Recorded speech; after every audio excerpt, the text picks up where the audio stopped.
ಪ್ರಚಲಿತ ವಿದ್ಯಮಾನ ಅಂದರೆ ಧರ್ಮಸ್ಥಳ. ಇದೊಂದು ವ್ಯವಸ್ಥಿತವಾದಂಥ ಸಂಚು. ನಮಗೆ ಬರ್ತಿರೋ ಇನ್ಫಾರ್ಮೇಷನಲ್ಲಿ ಅವರೊಬ್ಬರು ಕನ್ವರ್ಟೆಡ್ ಕ್ರಿಶ್ಚಿಯನ್.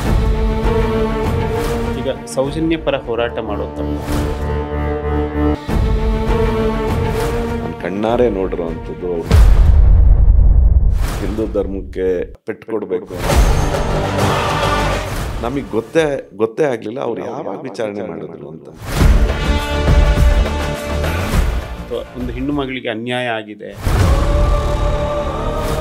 ವುಮೆನ್ ಎಂಪವರ್ಮೆಂಟ್ ಏನಾರ ತಂದಿರೋದಿದ್ರೆ ಅವ ನಮ್ಮ ಕುಟುಂಬದಿಂದ 17 ಜನ ಜೈಲಲ್ಲಿದ್ದರು. ವೇ ಆಫ್ ಲೈಫಲ್ಲಿ ಹಿಂದುತ್ವ ಅಂದರೆ ನಾವೆಲ್ಲರೂ ನಂಬಿರುವಂಥದ್ದು ಸರ್ವೇ ಜನ ಸುಖಿನೋ ಭವಂತು. ಇಡೀ ಪ್ರಪಂಚ ಒಂದು ಕುಟುಂಬ. ನಿಮ್ಮ ತಂದೆಯವರು ಅಟಲ್ಜಿ ಅವ್ರ ಜೊತೆ ಒಂದು ಒಡನಾಡಿ ಆಗಿತ್ತು. ಇಡೀ ನಮ್ಮ ವ್ಯವಸ್ಥೆ, ಸರ್ಕಾರದ ವ್ಯವಸ್ಥೆ ಅವರಿಗೆ ವ್ಯವಸ್ಥೆ ಮಾಡಿರುತ್ತೆ, ನೀವು ಇದ್ರೊಳಗೆ ಐಬಿಲಿ ಉಳ್ಕೋಬೇಕು ಅಂತ. ಸರ್ಕಾರದ ಕಾರನ್ನು ಬಿಟ್ಟು ತಂದೆಯವ್ರ ಕಾರನ್ನು ಹತ್ತಿ ಮನೆಗೆ ಬಂದು ಅಲ್ಲೇ ಉಳಿದು ಅಲ್ಲಿ ಆತಿಥ್ಯವನ್ನು ಸ್ವೀಕಾರ ಮಾಡ್ತಾರೆ. ಒಂದು ಷಡ್ಯಂತ್ರ, ಒಂದು ವಿರೋಧತನ. ಸ್ನೇಹಮಯಿ ಕೃಷ್ಣ ವಿತ್ ಡಾಕ್ಯುಮೆಂಟ್ಸ್ ಕೊಡ್ತಾರೆ. ಈ ರೀತಿಯಾದಂಥ ದಬ್ಬಾಳಿಕೆ ಇದು ಒಳ್ಳೆಯದಲ್ಲ. ಸೌಜನ್ಯದ ಪ್ರಕರಣದ ಬಗ್ಗೆ ಯಾರಾದರೂ ತಡೆ ಹಿಡಿದಿದ್ದೀವ? ಇದು BJP ವರ್ಸಸ್ ಕಾಂಗ್ರೆಸ್ ಆಗಬಾರ್ದಿದ್ದು. ಒಂದಷ್ಟು ಬದಲಾವಣೆಯನ್ನು ತರಬೇಕು ಅಂತ ಯೋಚನೆ ಮಾಡಿದಂಥದ್ದು ಯಾರೋ ಒಬ್ಬ ಮಂತ್ರಿ ಇದ್ರೆ ಅದು ರಾಜಣ್ಣ ಅವರು. ನಿಮಗೆ ರಾಜಕಾರಣಕ್ಕೆ ಯಾಕೆ ಬರಬೇಕು ಅನ್ನಿಸ್ತು? ನನಗೇನಾರ ಒಂದು ಅಧಿಕಾರ ಸಿಕ್ಕಿದ್ರೆ ಅಥವಾ ನಾನೆಲ್ಲಾರ ಒಬ್ಬ ಜನಪ್ರತಿನಿಧಿ ಆದ್ರೆ ತುಂಬ ಜನಕ್ಕೆ ಈ ದೇಶದಲ್ಲಿ ಅನ್ಯಾಯ ಆಗ್ತಾ ಇರೋರ ವಿರುದ್ಧ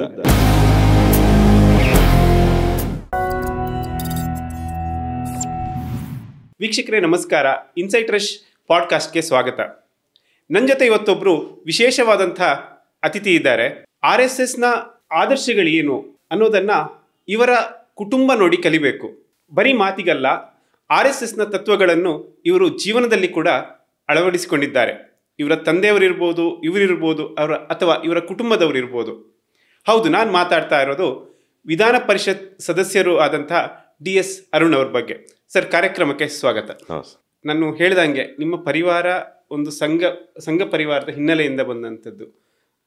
ಒಂದು ವಿಭಿನ್ನವಾದಂಥ ಕುಟುಂಬ, ಆದರ್ಶಗಳನ್ನು ಮೈಗೂಡಿಸಿಕೊಂಡಂಥವರು ನಿಮ್ಮ ತಂದೆಯವರಾಗಿರ್ಬೋದು, ನೀವಾಗಿರ್ಬೋದು, ನಿಮ್ಮ ಕುಟುಂಬ ಆಗಿರ್ಬೋದು. ಸಂಘ ಪರಿವಾರದ ಬಗ್ಗೆ ಹೇಳೋದಾದರೆ ನಿಮ್ಮ ಮಾತಲ್ಲಿ 1925ರಲ್ಲಿ ರಾಷ್ಟ್ರೀಯ ಸ್ವಯಂ ಸೇವಕ ಸಂಘ ಪ್ರಾರಂಭ ಆಯಿತು.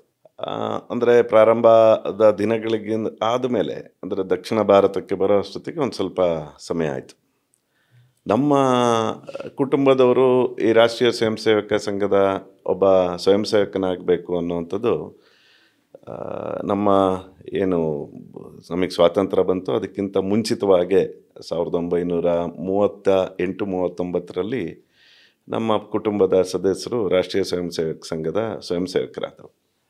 ಅಲ್ಲಿಂದ ಪ್ರಾರಂಭ ಆಯಿತು ನಮ್ಮ ಒಡನಾಟ. ನಮ್ಮ ಹಿರಿಯರು, ನಮ್ಮ ದೊಡ್ಡಪ್ಪ, ನಮ್ಮದು ಒಟ್ಟು ಕುಟುಂಬ. ಹಾಲಪ್ಪ, ಮಂಜಪ್ಪ, ಹನುಮಂತಪ್ಪ ಅಂತ ನಮ್ಮ ತಾತ, ಅವರಿಬ್ಬರು ಅಣ್ಣಂದರು. ಸೊ ಮೊದಲಿಗೆ ಸ್ವಾತಂತ್ರ್ಯ ಹೋರಾಟಗಾರರಲ್ಲಿ ನಮ್ಮ ಕುಟುಂಬದ ಸದಸ್ಯರಿದ್ದರು.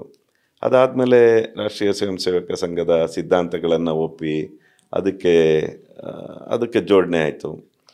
ಅದಾದಮೇಲೆ ನಿರಂತರವಾಗಿ ರಾಷ್ಟ್ರೀಯ ಸ್ವಯಂ ಸೇವಕ ಸಂಘದ ಜೊತೆಗೆ ಸಂಪರ್ಕ, ಸ್ವಯಂ ಸೇವಕರಾಗಿ ಅದರ ಚಟುವಟಿಕೆ, ಆ ಥರ ಕಳೆದ 75 ವರ್ಷಗಳಿಂದ 80 ವರ್ಷಗಳಿಂದ ಇದರ ಜೊತೆ ಸಂಪರ್ಕದಲ್ಲಿ ಕೆಲಸ ಮಾಡ್ತಾ ಬಂತು.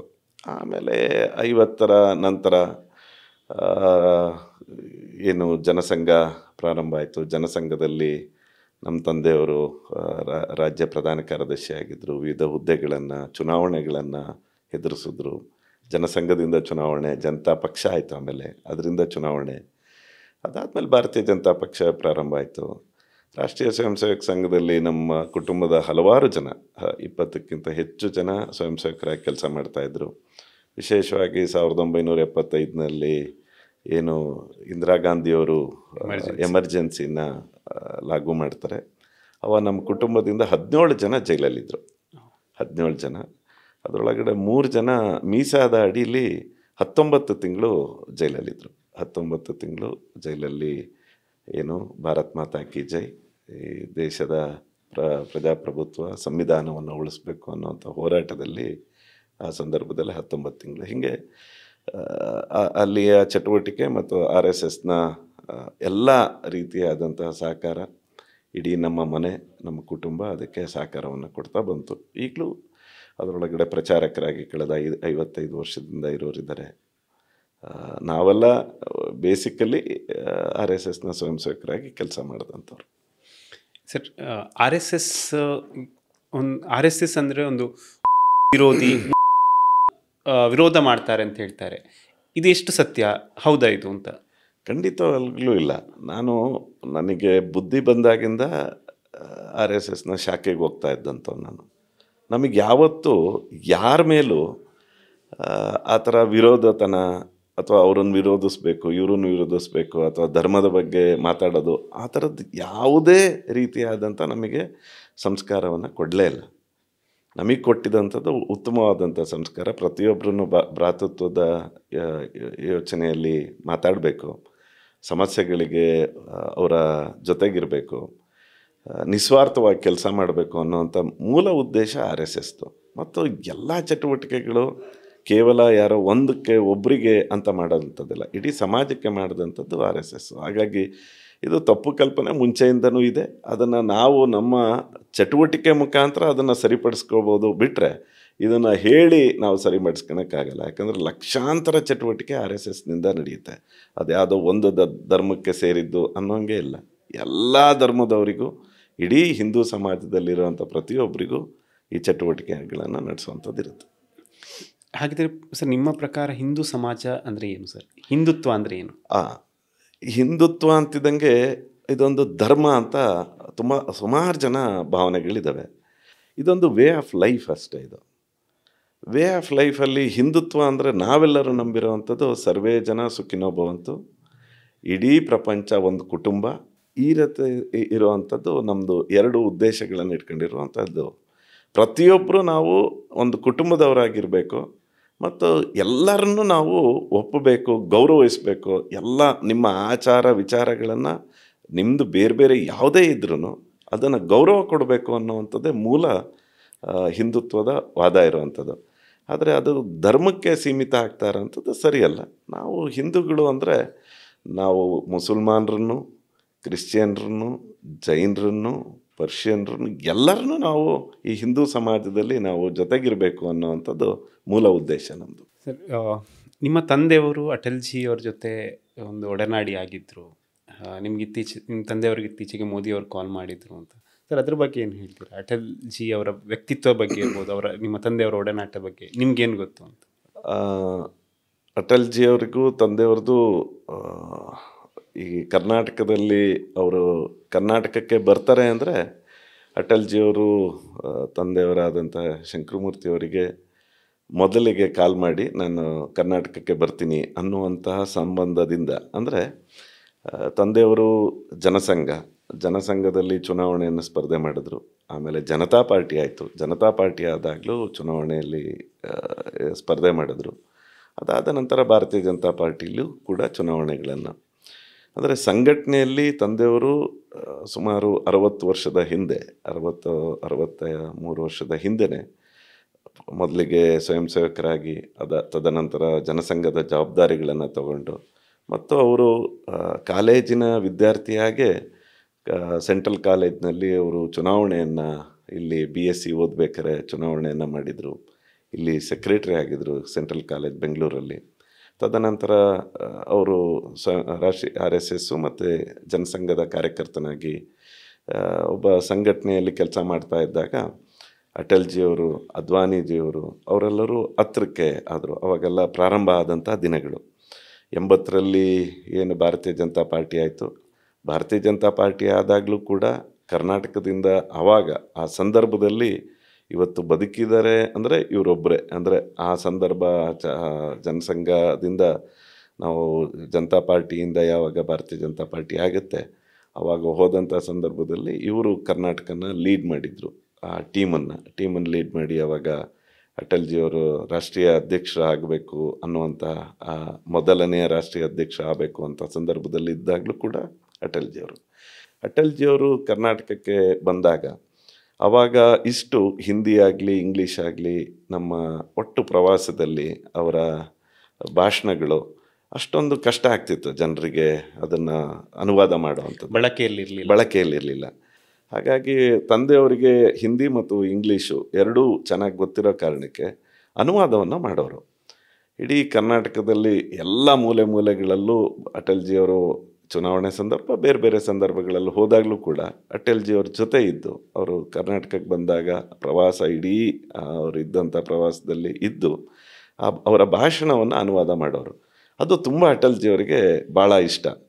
ತಂದೆಯವ್ರ ಬಗ್ಗೆ ಒಂದು ಜೊತೆಗೆ ಇದ್ದು ಅವ್ರ ಜೊತೆ ಮಾತಾಡೋವಂಥದ್ದು ಖುಷಿ, ಜೊತೆಗೆ ಅನುವಾದವನ್ನು ಭಾವನಾತ್ಮಕವಾಗಿ ಮಾಡ್ತೀಯ ನೀನು ಅನ್ನೋವಂಥದ್ದನ್ನು ಭಾಳ ಸಲ ಉಲ್ಲೇಖ ಮಾಡ್ತಿದ್ರು. ನನಗಿಂತ ಜಾಸ್ತಿ ನೀನು ಒಂದೊಂದಷ್ಟು ವಿಷಯಗಳನ್ನು ಸೇರಿಸಿ ಜನರನ್ನು ನೀನು ತುಂಬ ಚೆನ್ನಾಗಿ ಹಿಡಿದಿಟ್ಕೊಂತೀಯ ಅನ್ನೋವಂಥದ್ದು ಅಟಲ್ಜಿಯವರು ತುಂಬ ಸಲ ಹೇಳಿದರು. ಹಾಗಾಗಿ ಅವ್ರು ಪ್ರತಿ ಸಲ ಶಿವಮೊಗ್ಗಕ್ಕೆ 3 ಬಾರಿ ಬಂದಿದ್ದಾಗಲೂ ಕೂಡ ಅವರು ಆ್ಯಸ್ ಎಕ್ಸ್ಟರ್ನಲ್ ಅಫೇರ್ಸ್ ಮಿನಿಸ್ಟ್ರು ಬಂದಾಗಲೂ ಕೂಡ ಅವರು IBನ ಯೂಸ್ ಮಾಡ್ತಿರ್ಲಿಲ್ಲ.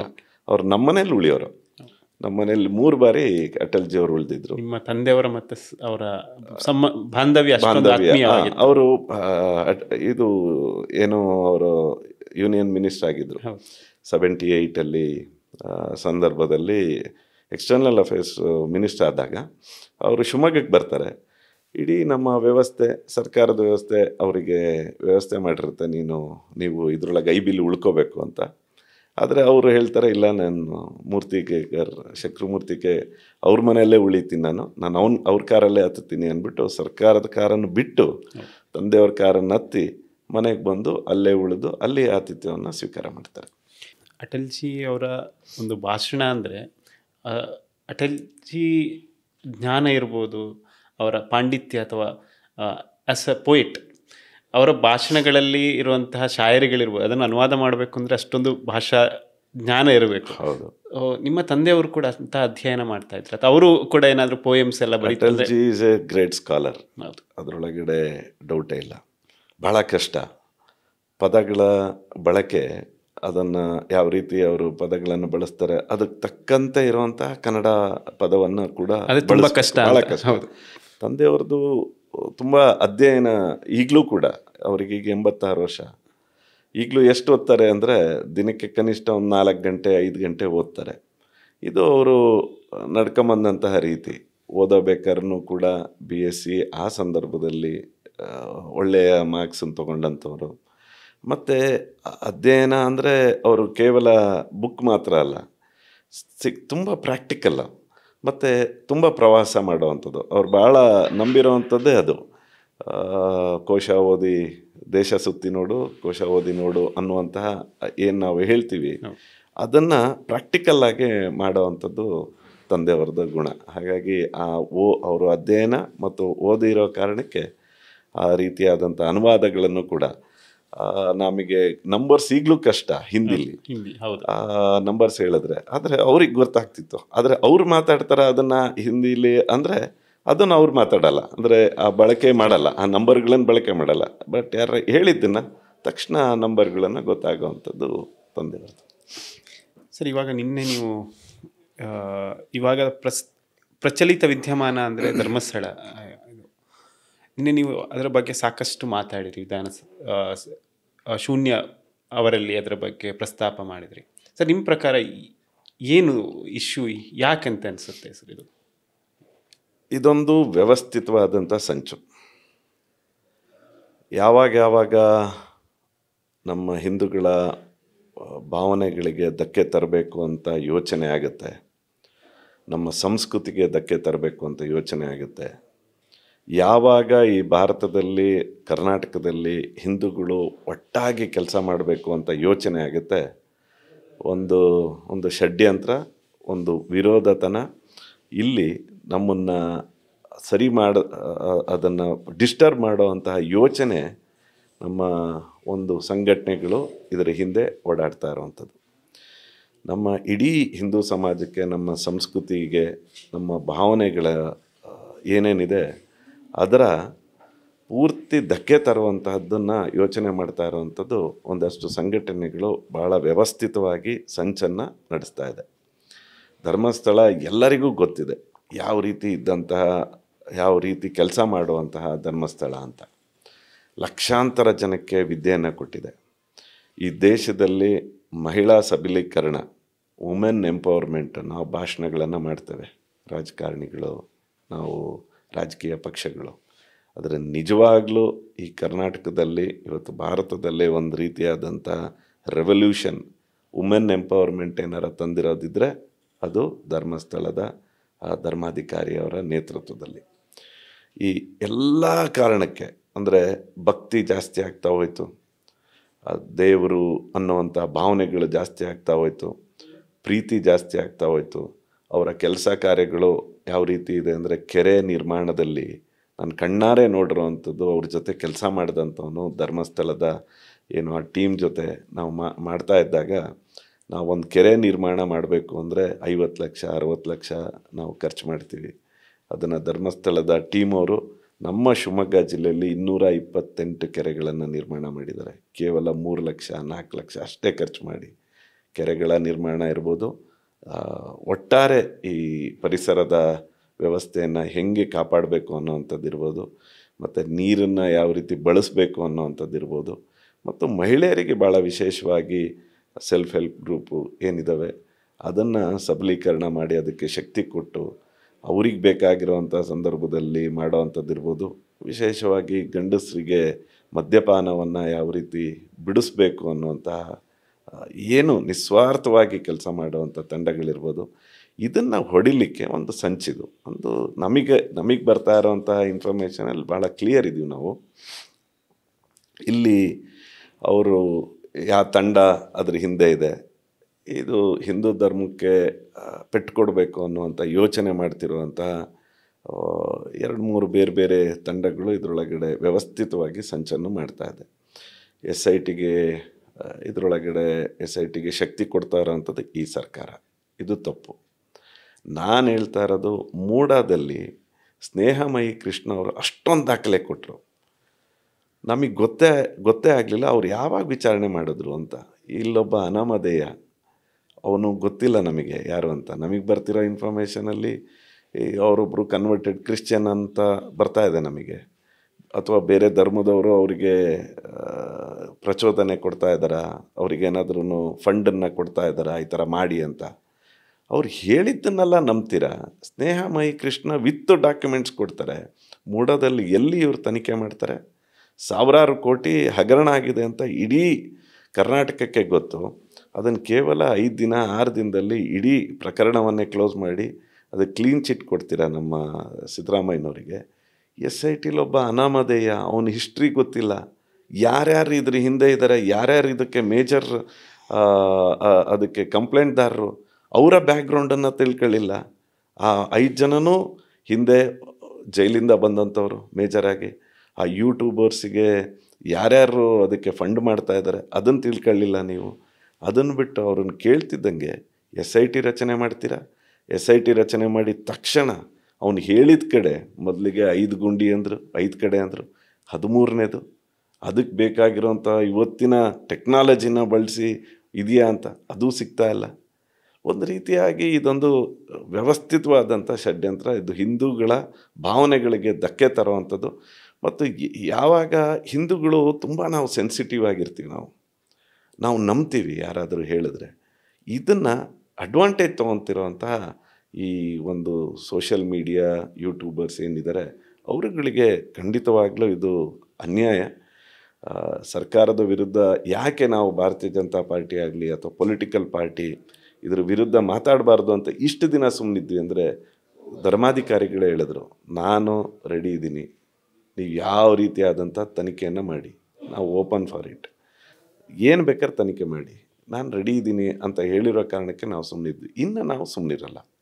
ನಾವಿನ್ನು ಇದ್ರ ವಿರುದ್ಧ, ಈ ಕಾಂಗ್ರೆಸ್ ಸರ್ಕಾರದ ವಿರುದ್ಧ, ಹಿಂದೂಗಳ ಭಾವನೆಗಳಿಗೆ ಧಕ್ಕೆ ತರ್ತಾ ಇರುವಂಥ ಈ ಸಿದ್ದರಾಮಯ್ಯನವರ ಸರ್ಕಾರದ ವಿರುದ್ಧ ಖಂಡಿತವಾಗ್ಲೂ ನಾವು ಧ್ವನಿ ಎತ್ತುತ್ತೀವಿ.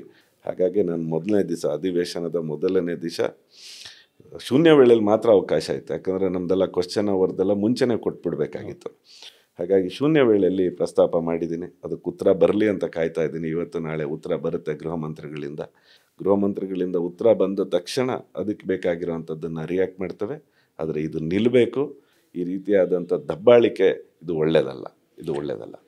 ಹಾಗಿದ್ರೆ ಈಗ ಸೌಜನ್ಯ ಪರ ಹೋರಾಟ ಮಾಡೋದು ತಪ್ಪ, ಅಥವಾ ಒಂದು ಹೆಣ್ಣು ಮಗಳಿಗೆ ಅನ್ಯಾಯ ಆಗಿದೆ, ಅವಳಿಗಿನ್ನೂ ನ್ಯಾಯ ಸಿಕ್ಕಿಲ್ಲ, ಒಂದು ಕೊಲೆ ಆಗುತ್ತೆ, ಅದರ ಒಂದು ಪ್ರಕರಣ ಇನ್ನೂ ಸರಿಯಾದ ಇತ್ಯರ್ಥ ಆಗಿಲ್ಲ, ಇದ್ರ ಬಗ್ಗೆ ಒಂದು ಹೋರಾಟ ಮಾಡೋದು ಸೌಜನ್ಯದ ಪ್ರಕರಣದ ಬಗ್ಗೆ ಯಾರಾದ್ರೂ ಯಾವ ಸಂದರ್ಭದಲ್ಲೂ ತಡೆ ಹಿಡ್ದಿದ್ದೀವ? ಅದಕ್ಕೆ ಯಾವತ್ತೂ ತಡೆ ಹಿಡ್ದಿಲ್ಲ. ಅದಕ್ಕೆ ಬೇಕಾಗಂಥ ಸಹಕಾರಗಳು ನಮ್ಮ ಸರ್ಕಾರ ಇರಲಿ, ಈಗ ಸಿದ್ದರಾಮಯ್ಯನವ್ರ ಸರ್ಕಾರ ಇರಲಿ, ಅದಕ್ಕಿದೆ. ಅದನ್ನು ತನಿಖೆ ಮಾಡಿ. ಅದರೊಳಗಡೆ ಯಾರ್ದು ಅದ್ರ ಹಿಂದೆ ಅದನ್ನು ನಿಲ್ಲಿಸ್ಬೇಕು, ಅದನ್ನು ಮಾಡಬಾರ್ದು ಅಂತ ಇಲ್ಲ. ಯಾರೇ ತಪ್ಪಿತಸ್ಥರಿದ್ದರೆ ಈ ನಿಮ್ಮ ಮೂಲಕ ಹೇಳಲಿಕ್ಕೆ ಇಚ್ಛೆಪಡ್ತೇನೆ, ಇದರೊಳಗಡೆ ಸೌಜನ್ಯ ಕೇಸಲ್ಲಿ ಯಾರೇ ತಪ್ಪಿತಸ್ಥರಿದ್ದರೆ ಅದನ್ನು ಹೇಳಿ, ಈ ಥರದ್ದಾಗಿದೆ, ಇವ್ರ ಮೇಲೆ ಇಷ್ಟು ಆರೋಪಗಳಿದೆ, ಅವ್ರ ಬಗ್ಗೆ ನಮ್ಮ ಹತ್ರ ಇಷ್ಟು ದಾಖಲೆಗಳಿದ್ದಾವೆ, ಅದನ್ನು ಪ್ರೊಡ್ಯೂಸ್ ಮಾಡಿ. ನೋಡಿ, ಸುಮ್ಮನೆ ಗಾಳಿಲಿ ಗುಂಡೋರೋದು, ಸುಮ್ಮನೆ ಯಾರ್ದೋ ಮೇಲೆ ಆರೋಪ ಮಾಡೋದು, ಈ ಥರದ್ದನ್ನು ಖಂಡಿತವಾಗ್ಲೂ ಮಾಡಬೇಡಿ. ಎಲ್ಲಾದರೂ ಒಂದು ಕಡೆ ಇದನ್ನು ನಿಲ್ಲಿಸ್ಬಿಟ್ಟು ತನಿಖೆಗೆ ಪೂರಕವಾಗಿ ಅವ್ರ ಸಹಕಾರನ ಕೊಡ್ತಿದ್ದಾರೆ. ಅಲ್ಲಿಯ ಜನನೂ ತಾಳ್ಮೆಯಿಂದ, ನಾನು ಹೇಳ್ತಾ ಇದ್ದೀನಿ, ಹಿಂದೂಗಳು ಇದೇ ನಮ್ಮ ತಾಳ್ಮೆನೇ ಒಂದು ರೀತಿಯಾಗಿ ನಮಗೆ ಒಂದೊಂದು ಸಲ ಸಮಸ್ಯೆಗೆ ಬರುತ್ತೆ. ಇಷ್ಟೊಂದು ತಾಳ್ಮೆಯಿಂದ ಸಹಕರಿಸ್ತಿದ್ದಾರೆ. ಹಾಗಾಗಿ ಸೌಜನ್ಯ ಕೇಸಿನ ಯಾವುದೇ ತಪ್ಪಿತಸ್ಥರಿಗೂ ಭಾರತೀಯ ಜನತಾ ಪಾರ್ಟಿ ಆಗಲಿ ಅಥವಾ ಹಿಂದೂ ಸಮಾಜ ಆಗಲಿ ಅವ್ರ ಜೊತೆ ನಿಲ್ಲಲ್ಲ, ಯಾರೇ ತಪ್ಪಿತಸ್ಥರಿರಲಿ. ಆದರೆ ಈ ರೀತಿ ಒಂದು ಕೇಸನ್ನು ಇಟ್ಕೊಂಡು ಬೇರೆದನ್ನೆಲ್ಲ ಸೃಷ್ಟಿ ಮಾಡಿ ಇವತ್ತು ಆರೋಪ ಮಾಡ್ತಾ ಇರೋಂಥದ್ದು, ಅಲ್ಲಿಯ ಧರ್ಮಸ್ಥಳದ ಒಟ್ಟು ಆ ಜಾಗಕ್ಕೆ ನಾವು ಗೌರವ ಕೊಡ್ತೀವಿ, ಪ್ರೀತಿ ಕೊಡ್ತೀವಿ, ನಮಗೆ ಶ್ರದ್ಧೆ ಇದೆ. ಆ ಜಾಗದ ನೀವು ಏನೇ ಸುಳ್ಳು ಹೇಳಿದ್ರೂ ನಾವು ವಾಪಸ್ಸು ಸರಿ ಮಾಡೋ ಅನ್ನೋಂಥದ್ದು ನಮ್ಮ ಹಿಂದೂ ಸಮಾಜದಲ್ಲಿ ಶಕ್ತಿ ಇದೆ. ಸರಿ, ಇವಾಗ ಅನಾಮಧೇಯ ವ್ಯಕ್ತಿ ಏನಂದ, ತಾನೇ ಹೂತಿದ್ದೀನಿ ಶವಗಳನ್ನು, 100 ಶವಗಳನ್ನು ಹೂತಿದ್ದೀನಿ ಅಂತ ಹೇಳ್ತಾನೆ. ಅವನಿಗೆ ಒಂದು ಗಿಲ್ಟ್ ಫೀಲ್ ಆಯಿತು, ಅದಕ್ಕೆ ನಾನು ಬಂದು ಇದು ಮಾಡ್ತೀನಿ ಅಂತ. ಹಾಗಿದ್ರೆ ಅವ್ನು ನಿಜವಾಗ್ಲೂ ಆ ಥರ ಆಗಿದ್ದರೆ ಅದಕ್ಕೊಂದು ತಾರ್ಕಿಕ ಅಂತ್ಯ ಬೇಕು. ಈಗ ಒಂದು ವೇಳೆ ಅವನು ಹೇಳ್ತಾ ಇರೋ ಸುಳ್ಳು ಅಂದರೆ ಅದಕ್ಕೂ ಒಂದು ತಾರ್ಕಿಕ ಅಂತ್ಯ ಬೇಕು. ಈ ಎರಡು ಸಿಚುವೇಷನಲ್ಲಿ ಭಾರತೀಯ ಪಕ್ಷದ ನಿಲುವೇನಿರುತ್ತೆ ಅಂತ? ಭಾರತೀಯ ಜನತಾ ಪಕ್ಷ ಮೊದಲನೇದಿಂದನೂ ಹೇಳ್ತಾ ಇದೆ, ಅನಾಮಧೇಯನ ಯಾರಾದರೂ ಆರೋಪ ಮಾಡಿದ್ರೆ ಅವನ ಬ್ಯಾಕ್ಗ್ರೌಂಡನ್ನು ಟೆಸ್ಟ್ ಮಾಡಬೇಕು, ಚೆಕ್ ಮಾಡಬೇಕು ಅನ್ನೋವಂಥದ್ದನ್ನು ನಾವು ಮುಂಚೆಯಿಂದನೂ ಹೇಳ್ತಾ ಇದ್ವಿ. ನಾವು ಯಾರಾದ್ರ ಬಗ್ಗೆ ಆರೋಪ ಮಾಡಿದಾಗ ಅರುಣ್ ಏನು ಅನ್ನೋವಂಥದ್ದನ್ನು ಫಸ್ಟ್ ತಿಳ್ಕೊಬೇಕಲ್ವ. ಈಗ ಆ ಅನಾಮಧೇಯನ ಹಿಸ್ಟ್ರಿ ಏನಾರ ತಿಳ್ಕೊಂಡಿದ್ದಾರ ಅನ್ನೋವಂಥದ್ದು ನನಗಿನ್ನೂ ಹೆದರಿಕೆ ಇದೆ. ಅವನ ಹಿಸ್ಟ್ರಿ ನಮಗೆ ಗೊತ್ತಾಗ್ತಾ ಇರೋಂಗೆ ಅವನು ವ್ಯವಸ್ಥಿತವಾದಂಥದ್ದು ಯಾರೋ ಫಂಡ್ ಮಾಡಿದ್ದಾರೆ. ಯಾಕಂದರೆ ಪಕ್ಕದ ಕೇರಳದ ಇವತ್ತಿನ ರಾಜಕಾರಣ, ಕೇರಳದ ಮುಂದಿನ ದಿನದ ಚುನಾವಣೆ, ಕೇರಳದಲ್ಲಿ ಇವತ್ತು ಹಿಂದೂಗಳು ಒಗ್ಗಟ್ಟುತನ, ಇವತ್ತು 15-16% ಭಾರತೀಯ ಜನತಾ ಪಾರ್ಟಿಯ ವೋಟ್ ಬರ್ತಾ ಇದೆ ಅನ್ನೋವಂಥದ್ದು ನಮ್ಮ ಕಳೆದ ಸಲ ಬಂದಂಥ 22-23 ಚುನಾವಣೆಯಲ್ಲಿ ನಮ್ಮ ಕಣ್ಮುಂದೆ ಕಾಣ್ತಾ ಇರೋವಂಥದ್ದು. ಇದನ್ನೆಲ್ಲ ನೋಡಿದ್ರೆ ಇಲ್ಲಿ ಪಕ್ಕದ ರಾಜ್ಯದ, ಯಾಕಂದರೆ ನಾನು ಅಬ್ಸರ್ವ್ ಮಾಡಿದಾಗ ಯೂಟ್ಯೂಬರ್ಸ್ ಯಾರು, ಅಲ್ಲಿನ ಜನ ಯಾರು ಹೆಚ್ಚು, ಎಲ್ಲಿ ಜಾಸ್ತಿ ಇದು ಈ ಕೇಸ್ದ ಬಗ್ಗೆ ಉಲ್ಲೇಖ ಆಗ್ತಾ ಇದೆ ಅಂದರೆ ಕೇರಳ ಮೂಲದ ವ್ಯಕ್ತಿಗಳಿಂದ. ಹಾಗಾಗಿ ಅದನ್ನು ತನಿಖೆ ಆದಷ್ಟು ಬೇಗ ಮಾಡಬೇಕು. ನಾನು ಅವತ್ತಿಂದ NIಗೆ ಯಾಕೆ ಕೊಡಬಾರ್ದು ಇದು ಅನ್ನೋವಂಥದ್ದನ್ನು ವಿಶೇಷವಾಗಿ, NIಗೂ ಇದಕ್ಕೆ ಏನು ಸಂಬಂಧ ಅಂತ ಕೇಳಿದ್ರು ನನಗೆ. ಆದರೆ ನೋಡಿ, ಇಡೀ ಭಾರತದಲ್ಲಿರುವಂಥ ಈ ವ್ಯವಸ್ಥಿತವಾದಂಥ ಸಂಚೆ ಏನು ನಡೀತಾ ಇದೆ, ಅಂಡರ್ಗ್ರೌಂಡಿಂದ ಕೆಲಸ ಮಾಡ್ತಾ ಇದ್ದಾರಲ್ಲ ನಮ್ಮ ವಿರೋಧಿಗಳು, ದೇಶದ್ರೋಹಿಗಳು, ಅವ್ರ ವಿರುದ್ಧ NI ಅನ್ನೋಂಥ ಸಂಸ್ಥೆ ಬಂದರೆ ತುಂಬ ಒಳ್ಳೆಯದು. ಆವಾಗ ಯಾರು ಇವರಿಗೆ ಹೆಂಗೆ ಇವರಿಗೆಲ್ಲ ಈ ಕೆಲಸ ಮಾಡಲಿಕ್ಕೆ ಪ್ರಚೋದನೆ ಮತ್ತು ದುಡ್ಡು, ಇದಕ್ಕೆ ಇವರಿಗೆ ಅವ್ರವ್ರ ಅಕೌಂಟನ್ನು ಒಂದೊಂದು ಸಲ ಚೆಕ್ ಮಾಡಬೇಕು ಅನ್ನೋವಂಥದ್ದನ್ನು ನಾನು ಮೊದಲ ದಿವಸದಿಂದನೂ ಹೇಳ್ತಾ ಇದ್ದೆ. ನಾನು ಸರ್, ಇತ್ತೀಚೆಗೆ ಮೊನ್ನೆ ಒಂದು ವರದಿ ಬಂತು, ಶಾರಿಕ್ ಅಂತ ಹೇಳೋ ಒಂದು ಮಂಗಳೂರಲ್ಲಿ ಕುಕ್ಕರ್ ಬ್ಲಾಸ್ಟ್ ಆಗಿದ್ದಾಗ ಧರ್ಮಸ್ಥಳ ಟಾರ್ಗೆಟ್ ಅಂತ. ಅದಾದಮೇಲೆ ಯಾರೂ ಏನು ದನಿಯೇ ಎತ್ತಿಲ್ಲ, ಅಥವಾ ನಿಮ್ಮ ರೆಪ್ರೆಸೆಂಟೇಷನ್ ಕೂಡ NIAಗೆ ಹೋಗಿಲ್ಲ. ಇಡೀದೊಂದು ಲೆಟರ್ ಬಂದಿದ್ದು ಮಾತ್ರ ಬಿಟ್ಟರೆ ಅದಾದಮೇಲೆ ಏನೂ ಆಗಿಲ್ಲ. ಈ ಬಗ್ಗೆ ನೀತಿ ಇದೆಯಾ, ಅಥವಾ ಪಾರ್ಟಿಯಲ್ಲೇ ಇದರ ಬಗ್ಗೆ ಒಂದಾದಂಥ ಒಂದು ಒನ್ ಕಮ್ಯುನಿಕೇಶನ್ ಏನಾಗಿದೆ ಅಂದರೆ ಕಳೆದ 2.5 ವರ್ಷದಿಂದ ಕಾಂಗ್ರೆಸ್ಸಿನ ಸರ್ಕಾರದ ಅವರ ಒಟ್ಟಾರೆ ಯೋಚನೆಗಳು ದಿನನಿತ್ಯ ನಾವು ಹೋರಾಟ ಮಾಡೋವಂಥ ಸಂದರ್ಭಕ್ಕೆ ಹೋಗ್ಬಿಟ್ಟಿದ್ದೀವಿ. ನಾವು ದಿನನಿತ್ಯ ಇವತ್ತು ಮುಗೀತು ಒಂದು ಕೇಸು RCBದು 11 ಜನ ಅಮಾಯಕರು ಅವತ್ತು ಸತ್ತೋದ್ರು, ಅದರದ್ದು ಹೋರಾಟ ಮಾಡಬೇಕು ಅನ್ನೋಷ್ಟೊತ್ತಿಗೆ ಇನ್ನೊಂದು ಹೋರಾಟ ಸಿಗಬೇಕು ನಮಗೆ, ಅಂದರೆ ಮಾಡೋವಂತಹ ರೀತಿ. ಕುಕ್ಕರ್ ಬ್ಲಾಸ್ಟಿಂದು ನಾವು ಆವಾಗ್ಲೂ ಹೇಳಿದ್ವಿ, ಅವರೆಲ್ಲ ನಮ್ಮ ಬ್ರದರ್ಸ್ ಅಂದರು.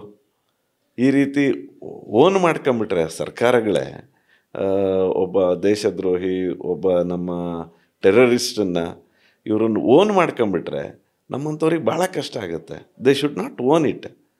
ಅವರು ಮೊದಲೇ ಮಾಡಬೇಕಾಗಿರೋದು ತನಿಖೆ ಆಗಬೇಕಿತ್ತು, ಅದನ್ನು ಮಾಡಲಿಲ್ಲ. ಅವ್ರು ಓನ್ ಮಾಡ್ಕೊತಾರೆ, ಅವರೆಲ್ಲ ನಮ್ಮವರು ಅಂತ. ಇಷ್ಟೊಂದು ಅಪೀಸ್ಮೆಂಟ್ ಇದೆಯಲ್ಲ, ಇದು ತುಂಬ ಇಡೀ ಸಮಾಜಕ್ಕೆ ಅನ್ಯಾಯ ಆಗುತ್ತೆ. ಹಾಗಾಗಿ ನಾವು ನಿರಂತರ ಹೋರಾಟದಲ್ಲಿದ್ದೀವಿ. ದಿನನಿತ್ಯ ಒಂದು ಕಂಪ್ಲೇಂಟನ್ನು ಲಾಡ್ಜ್ ಮಾಡ್ತಾಯಿದ್ದೀವಿ. ನಾವು ಕೇಂದ್ರ ಸರ್ಕಾರಕ್ಕೆ NIAಗೆ ಯಾವಾಗ ಬೇಕು ಅನ್ನೋವಂಥದ್ದನ್ನು ಕೂಡ ಕೊಟ್ಟಿದ್ದೀವಿ. ಆದರೂ ಕೂಡ ಈ ಸರ್ಕಾರದ್ದು ಇವತ್ತು ನಾಳೆ ದಿನ ಒಂದೊಂದು ತಪ್ಪುಗಳನ್ನು ಬೇಕು ಅಂತ ನಮ್ಗಳ ಮೇಲೆ, ನಮ್ಮ ಭಾವನೆಗಳಿಗೆ ಧಕ್ಕೆ ತರುವಂಥ ಕೆಲಸಗಳನ್ನು ಕಾಂಗ್ರೆಸ್ ಅವರು ನಿರಂತರವಾಗಿ ಮಾಡ್ತಾಯಿದ್ದಾರೆ.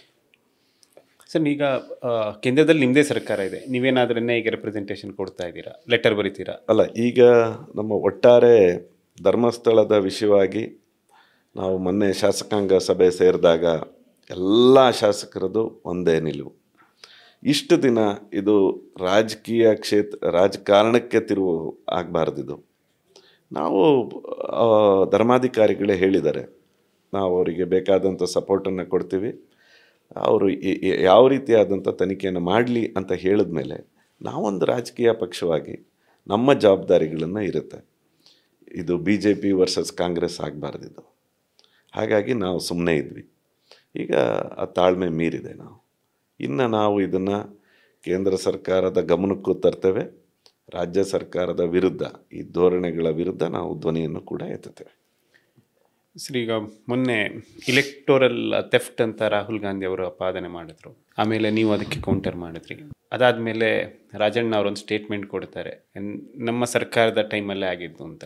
ಅದಕ್ಕೆ ಇವಾಗ ಅವ್ರನ್ನ ಸ್ಯಾಕ್ ಕೂಡ ಆಯಿತು. ಸರ್, ಇದ್ರ ಬಗ್ಗೆ ನಿಮ್ಮ ಹೋರಾಟಗಳು ಹೇಗಿರುತ್ತೆ? ನನಗೆ ಭಾಳ ರಾಜಣ್ಣ ಅವ್ರ ಬಗ್ಗೆ ನನಗೂ ಭಾಳ ತುಂಬ ಗೌರವ. ಸಹಕಾರಿ ಕ್ಷೇತ್ರದಲ್ಲಿ ಒಂದಷ್ಟು ಬದಲಾವಣೆಯನ್ನು ತರಬೇಕು ಅಂತ ಯೋಚನೆ ಮಾಡಿದಂಥದ್ದು ಯಾರೋ ಒಬ್ಬ ಮಂತ್ರಿ ಇದ್ದರೆ ಅದು ರಾಜಣ್ಣ ಅವರು. ನಾನು ಅವ್ರ ಜೊತೆ ಸುಮಾರು ಬಾರಿ ಆ್ಯಸ್ ಒಬ್ಬ ರೆಪ್ರೆಸೆಂಟೇಟಿವ್ ಸಹಕಾರಿ ಕ್ಷೇತ್ರದಲ್ಲಿ ಒಂದಷ್ಟು ಆಸಕ್ತಿ ಇಟ್ಕೊಂಡಿರೋ ನಾನು. ಅದನ್ನು ಅವ್ರ ಹತ್ರ ಮಾತಾಡೋಕ್ಕೆ ಹೋದಾಗ ಅವರಲ್ಲಿದ್ದಂತಹ ನಾಲೆಡ್ಜು, ಅವರಿಗಿದ್ದಂಥ ಅನುಭವ ತುಂಬ ಅದ್ಭುತ. ಅವರು ಇತ್ತೀಚೆಗೆ 75ನೇ ವರ್ಷದ್ದು ಅವರ ಹುಟ್ಟುಹಬ್ಬಕ್ಕೆ ದೊಡ್ಡ ಸನ್ಮಾನ ಆಗುತ್ತೆ. ಈಗ ಅದೇ ಸರ್ಕಾರದವರು ಅವಮಾನ ಮಾಡಿದ್ರು. ಇದು ಎಷ್ಟು ಸರಿ ಅಂತ ನಮಗಿನ್ನೂ ಗೊತ್ತಾಗ್ತಾ ಇಲ್ಲ.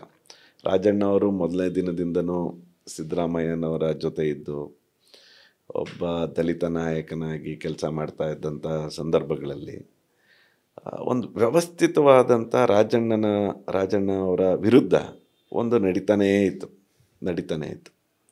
ಆದರೆ ಅವರು ಹೇಳ್ತಾ ಇರೋವಂಥದ್ದು ಎಲ್ಲರ ಒಳಿತಿಗಾಗಿ ಅನ್ನುವಂಥದ್ದನ್ನು ಕೂಡ ಕರ್ನಾಟಕದಲ್ಲಿ ಕಾಂಗ್ರೆಸ್ ಅವರು ಸುಮ್ಮನೆ ಇದ್ದರು. ಒಬ್ಬ ಕೇಂದ್ರದ ವಿರೋಧ ಪಕ್ಷದ ನಾಯಕ ರಾಹುಲ್ ಗಾಂಧಿ ಒಂದು ಎಲೆಕ್ಟ್ರೋಲ್ ವೋಟರ್ ಲೀಸ್ಟು ಮತ್ತು ಒಂದು ಕಾನ್ಸ್ಟಿಟ್ಯೂಷನಲ್ ಬಾಡಿ, ಒಂದು ಎಲೆಕ್ಷನ್ ಕಮಿಷನ್ ಮೇಲೆ ಆರೋಪ ಮಾಡ್ತಾರೆ. ಎಲ್ಲಿ ಅದರದ್ದು ಉದಾಹರಣೆ ಅಥವಾ ಅದರದ ಒಟ್ಟಾರೆ ಒಂದು ರ್ಯಾಲಿನ ಎಲ್ಲಿ ಮಾಡ್ತಾರೆ ಅಂದರೆ ಕರ್ನಾಟಕದ ಬೆಂಗಳೂರಿನಲ್ಲಿ ಮಾಡ್ತಾರೆ. ಬೆಂಗಳೂರಲ್ಲಿ ಮಾಡ್ತಾ ಅವರು ಲೀಸ್ಟನ್ನು ಕೂಡ ಕೊಡ್ತಾರೆ. ಆ ವೋಟರ್ ಲೀಸ್ಟನ್ನು ಕೊಟ್ಟು ನಾವು ಏನೋ ದೊಡ್ಡ ಅಧ್ಯಯನ ಮಾಡಿದ್ದೀವಿ, ಇದರೊಳಗಡೆ ನಾವು ಎಲೆಕ್ಷನ್ ಕಮಿಷನ್ ನೇರವಾಗಿ ಆರೋಪ ಮಾಡ್ತಾರೆ, ಕೇಂದ್ರ ಸರ್ಕಾರದ್ದು ಇವರಿಗೆ ಕುಮ್ಮಕ್ಕಿದೆ ಅನ್ನೋವಂಥದ್ದನ್ನು ಕೂಡ ಹೇಳ್ತಾರೆ. ರಾಹುಲ್ ಗಾಂಧಿ ಅವರಿಗೆ ಅದನ್ನು ಯಾರು ಅದನ್ನು ಫೀಡ್ ಮಾಡ್ತಾ ಇದ್ದಾರೆ ಅಥವಾ ಇದ್ರ ಬಗ್ಗೆ ಮಾತಾಡಬೇಕು ಅಂತ ಹೇಳ್ತಿದ್ದಾರೆ ಅಂತ ನಮಗಂತೂ ಅರ್ಥ ಆಗ್ತಿಲ್ಲ. ತುಂಬ ಇಮ್ಮೆಚೂರ್ ಅನ್ನಿಸುತ್ತೆ. ಅದೇ ಒಬ್ಬ ಗ್ರಾಮ ಪಂಚಾಯತ್ನ ಸದಸ್ಯನೂ ಕೂಡ ಈ ರೀತಿಯಾದಂಥದ್ದನ್ನು ಮಾತಾಡೋ ಅಂಥದ್ದನ್ನು ಮಾಡೋದಿಲ್ಲ. ಯಾಕೆ ಅಂದರೆ ಎಲ್ಲಿ ಮಾಡೋವಂಥದ್ದು ಅವರ ಆರೋಪ? ಕರ್ನಾಟಕ, ಬೆಂಗಳೂರಲ್ಲಿ. ಎಲೆಕ್ಷನ್ ಯಾವಾಗ ಆಗಿರೋದು? 2023ನೇ ಇಸ್ವಿಲಿ. 2023ನೇ ಇಸ್ವಿಲಿ ಇಂಡಿಯನ್ ನ್ಯಾಷನಲ್ ಕಾಂಗ್ರೆಸ್ಸಿಗೆ ಎಷ್ಟು MLAಗಳು ಗೆದ್ದಿರೋವಂಥದ್ದು? 136 ಸೀಟ್.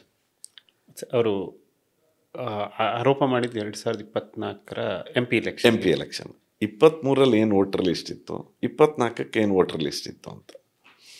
24ರಲ್ಲಿ ವೋಟರ್ ಲಿಸ್ಟಲ್ಲಿ ಅವರು ತೋರಿಸ್ತಾರೆ ಇಂತಿಂಥದ್ದು, ಒಂದೇ ಮನೆಯಲ್ಲಿ 85 ಜನ, ಅದು ರಿಯಾಲಿಟಿ ಚೆಕ್ ಆಯಿತು.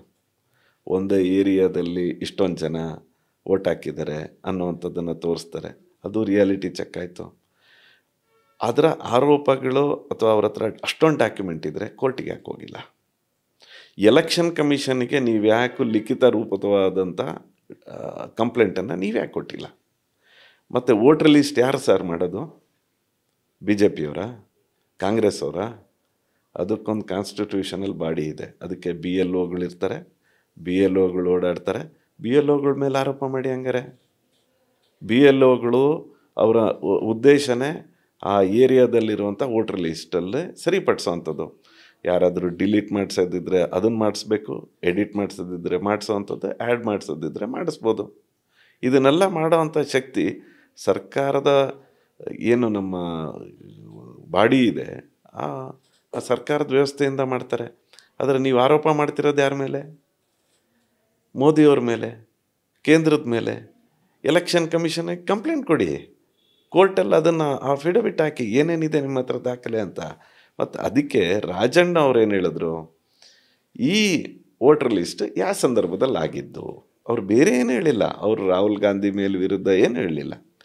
ಇದೇ ಕಾರಣಕ್ಕೆ ಅವರನ್ನು ತೆಗೆಯುವಂಥದ್ದನ್ನು ಮೇಲಿಂದ ಆದೇಶ ಬರುತ್ತೆ. ಯಾಕೆ ಅಂದರೆ ಈ ದೇಶದಲ್ಲಿ ರಾಹುಲ್ ಗಾಂಧಿಯವರನ್ನು ಮನಸ್ಸಿನಿಂದ ಅಕ್ಸೆಪ್ಟ್ ಮಾಡ್ತಿರೋವಂಥ ಯಾವ ಒಬ್ಬ ಕಾಂಗ್ರೆಸ್ಸಿನ ಪ್ರಾಮಾಣಿಕ ಕಾರ್ಯಕರ್ತನೂ ಇಲ್ಲ. ಅದಕ್ಕೋಸ್ಕರ ಈ ರೀತಿಯಾದಂಥ ದಬ್ಬಾಳಿಕೆ, ಈ ರೀತಿಯಾದಂಥ ನಾವು ಇಮಿಡಿಯೇಟ್ ಆ್ಯಕ್ಷನ್ ತೊಗೊತೀನಿ ಅಂತ ಹೆದರಿಸಿ ಇವತ್ತು ರಾಜಣ್ಣನ ಬಲಿಪಶು ಮಾಡ್ರಂತ. ನಾಳೆ ಯಾರಾದರೂ ನೀವೇನಾದರೂ ರಾಹುಲ್ ಗಾಂಧಿ ಬಗ್ಗೆ ಏನಾರ ಮಾತಾಡಿದ್ರೆ ಹುಷಾರ್ ಅನ್ನುವಂಥ ಮನಸ್ಥಿತಿಗೆ ಇವತ್ತು ಇಡೀ ಕಾಂಗ್ರೆಸ್ನ ಕಾರ್ಯಕರ್ತರಿಗೆ ಇದೊಂದು ಸಂದೇಶ ಕೊಟ್ಟಿದ್ದಾರೆ. ಯಾರೇ ಒಬ್ಬರು ರಾಹುಲ್ ಗಾಂಧಿ ಅಥವಾ ಆ ಕುಟುಂಬದ ಬಗ್ಗೆ ನೀವೇನಾರ ಮಾತಾಡಿದ್ರೆ ನಿಮ್ಮನ್ನು ಉಳಿಯಲಿಕ್ಕೆ ಬಿಡಲ್ಲ ಕಾಂಗ್ರೆಸ್ಸಲ್ಲಿ. ಈ ಕಾರಣದಿಂದ ರಾಜಣ್ಣ ಅವರು ಇವತ್ತು ಬಲಿಪಶು ಆಗಿದ್ದಾರೆ, ಬೇರೆ ಏನೂ ಕಾರಣ ಅಲ್ಲ. ರಾಜಣ್ಣ ಅಂತ ಒಬ್ಬ ಸಚಿವ, ಹಿರಿಯ ಸಚಿವ, ದಲಿತ ಸಚಿವ, SC STಗಳ ಬಗ್ಗೆ ಇವರು ಭಾಳ ಮಾತಾಡ್ತಾರೆ. ಪರಿಶಿಷ್ಟ ಜಾತಿ, ಪರಿಶಿಷ್ಟ ಪಂಗಡ, ನಮ್ಮದೇ ಅವರು, ನಾವೇ ಎಲ್ಲ ಅಂತ ಹೇಳ್ತಾರಲ್ಲ. ಏನೇನು ಮಾಡ್ತಿದ್ದಾರೆ ಅಂತ ನೀವು ಸುಮ್ಮನೆ ಒಂದು ಸಲ ಯೋಚನೆ ಮಾಡಿ. ನಾಗೇಂದ್ರನ ಬದಲಿಗಾಗಿ ಯಾರೇ ಒಬ್ಬ ದಲಿತನ ತರಲಿಲ್ಲ, ಇವತ್ತು ರಾಜಣ್ಣನ್ನು ಬಲಿ ಕೊಡ್ತಾ ಇದ್ದಾರೆ. ಆ ಥರ ಇವರಲ್ಲಿರೋ 34 ಜನ 33 ಜನ ಮಿನಿಸ್ಟ್ರಿಗಳು ಎಲ್ಲರೂ ಪ್ರಾಮಾಣಿಕವಾಗಿ ಕೆಲಸ ಮಾಡ್ತಾ ಇದ್ದಾರೆ. ಅವರು ಇಲ್ಲ ರಾಜಣ್ಣ ಭ್ರಷ್ಟಾಚಾರ ಮಾಡಿರಬೇಕು, ಇಲ್ಲ ಅಂದರೆ ಏನಕ್ಕೆ ತೆಗಿಬೇಕು? ಇಲಾಖೆ ಗಟ್ಟಿಮುಟ್ಟಿಯಾಗಿ ಚೆನ್ನಾಗಾಗ್ತಾ ಇದೆ, ಭ್ರಷ್ಟಾಚಾರದ ಒಂದೇ ಒಂದು ಅವ್ರ ಮೇಲೆ ಆರೋಪ ಇಲ್ಲ, ಅವರನ್ನು ಯಾಕೆ ತೆಗಿಬೇಕು? ಕೇವಲ ಒಂದು ರಾಹುಲ್ ಗಾಂಧಿ ಮೇಲೆ ಹೇಳ್ತಿದ್ದಂಗೆ ರಾಜಣ್ಣ ಬೇಡ ಆಗಿದೆ. ಇನ್ನೊಬ್ಬರು ಯಾರನ್ನಾರ ದಲಿತನಂತಂದರೆ ಇವರು ಪರಿಶಿಷ್ಟ ಜಾತಿ, ಪರಿಶಿಷ್ಟ ಪಂಗಡದವ್ರನ್ನ ಬರೀ ಬಾಯಿ ಮಾತಿಗೆ ಬರೀ ಸುಳ್ಳನ್ನೇ ಹೇಳಿ ನಂಬಿಸೋ ಅಂಥದ್ದು ಸಿದ್ದರಾಮಯ್ಯನವರ ನೇತೃತ್ವದ ಸರ್ಕಾರ. ಸರ್, ಇವಾಗ ರಾಜಣ್ಣ ಅವರು ಹಿಂದಿನ ಅಧಿವೇಶನದ ಟೈಮಲ್ಲಿ ಕೂಡ ಹನಿ ಟ್ರ್ಯಾಪ್ ಬಗ್ಗೆ ಮಾತಾಡಿದ್ರು. ನಿಮ್ಮ ಪಕ್ಷದಲ್ಲಿ ಯಾರೂ ಅದನ್ನು ಒಂದು ಸೀರಿಯಸ್ ಆಗಿ ದನಿ ಎತ್ತಿಲ್ಲ. ಈಗ ಹನಿ ಟ್ರ್ಯಾಪ್ ಒಬ್ಬ ಸಚಿವನ್ನೇ ಒಂದು ಹನಿ ಟ್ರ್ಯಾಪ್ ಮಾಡ್ತಾರೆ ಅಂತ ಒಂದು ಸೀರಿಯಸ್ ಇಶ್ಯೂ.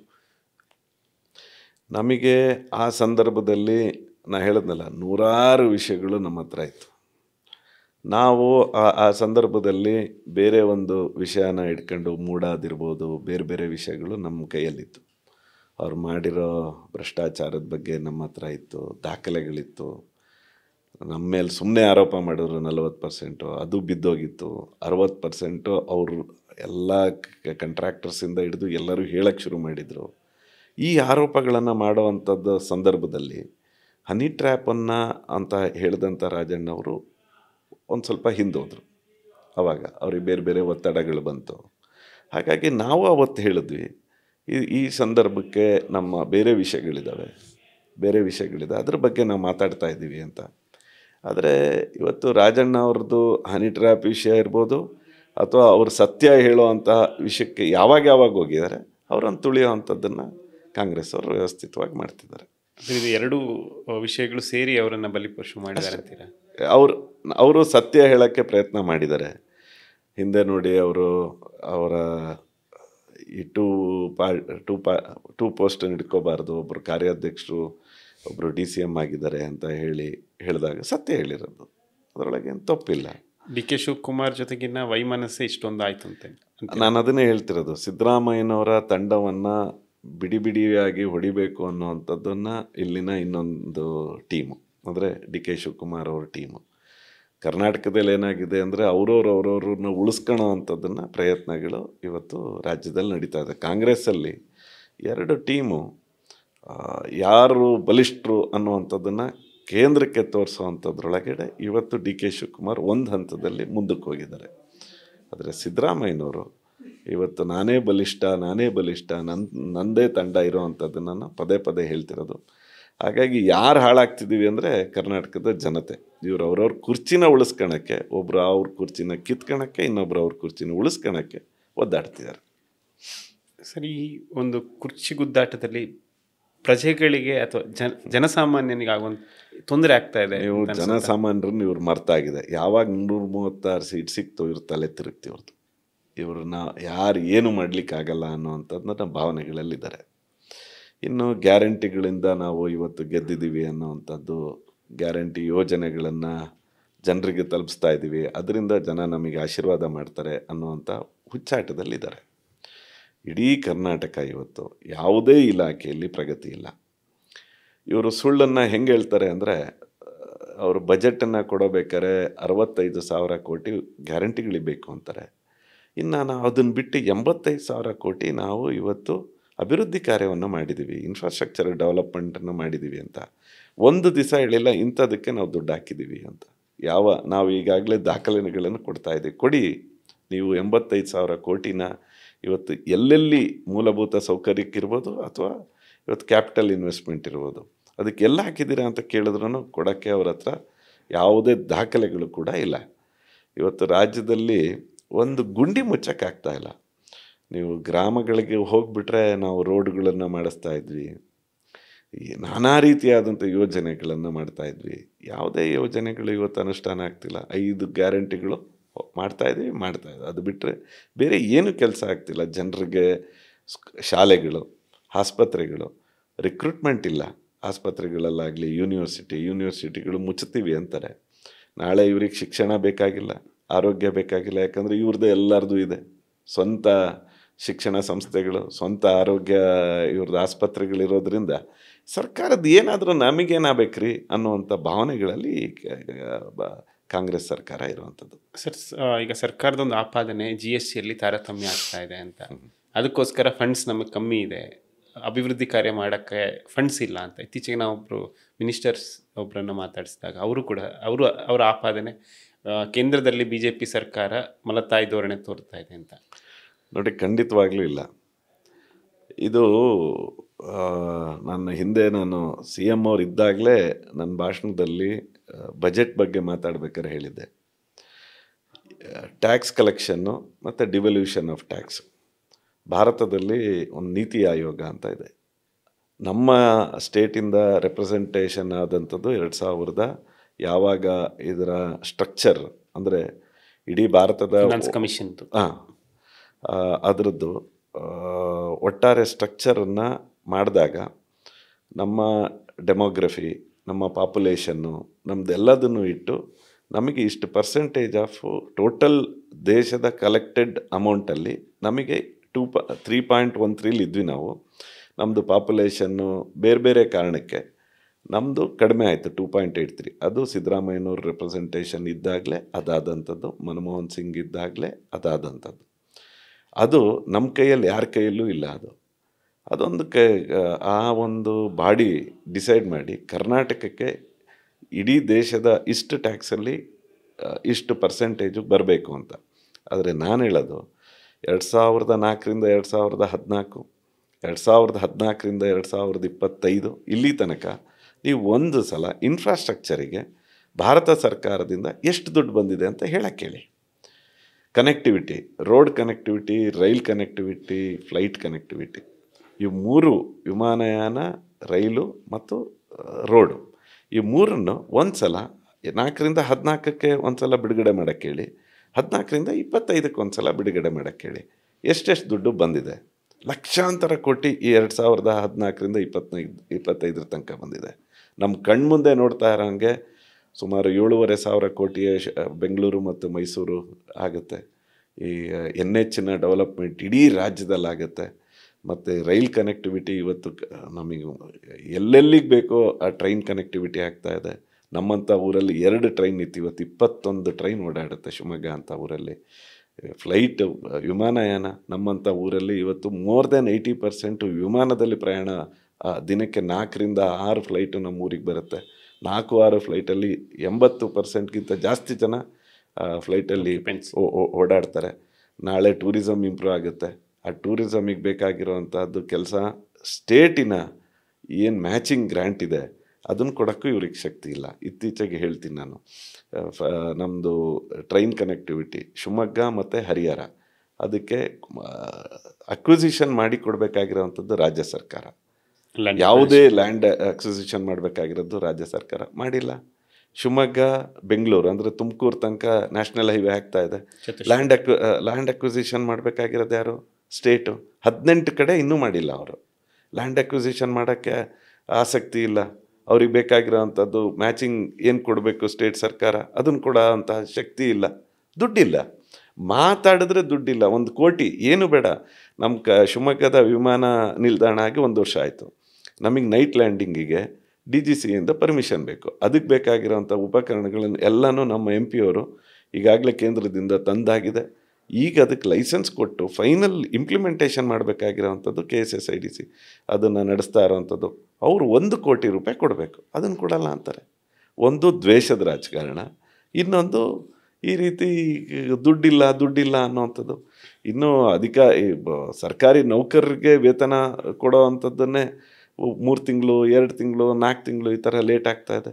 ಹಾಗಾಗಿ ಈ ಸರ್ಕಾರದಲ್ಲಿ ಯಾವುದೇ ರೀತಿಯಾದಂಥ ಅಭಿವೃದ್ಧಿ ಕಾರ್ಯಗಳಾಗಲಿ, ಹೊಸ ಯೋಜನೆಗಳಲ್ಲಿ ದುಡ್ಡಿಲ್ಲ. ಯಾಕಂದರೆ ಪ್ಲ್ಯಾನ್ ಮಾಡಲಿಲ್ಲ ಅವರು. 15 ಬಾರಿ ನಾನು ಬಜೆಟನ್ನು ಮಂಡನೆ ಮಾಡ್ತೀನಿ ಅಂದಿದ್ದಾರೆ ಬಿಟ್ಟರೆ, ಈ 5 ಯೋಜನೆಯಿಂದ ಮುಂದೆ ಆಗುವಂಥ ಪರಿಣಾಮಗಳನ್ನು ಅವರು ಯೋಚನೆ ಮಾಡಿಲ್ಲ.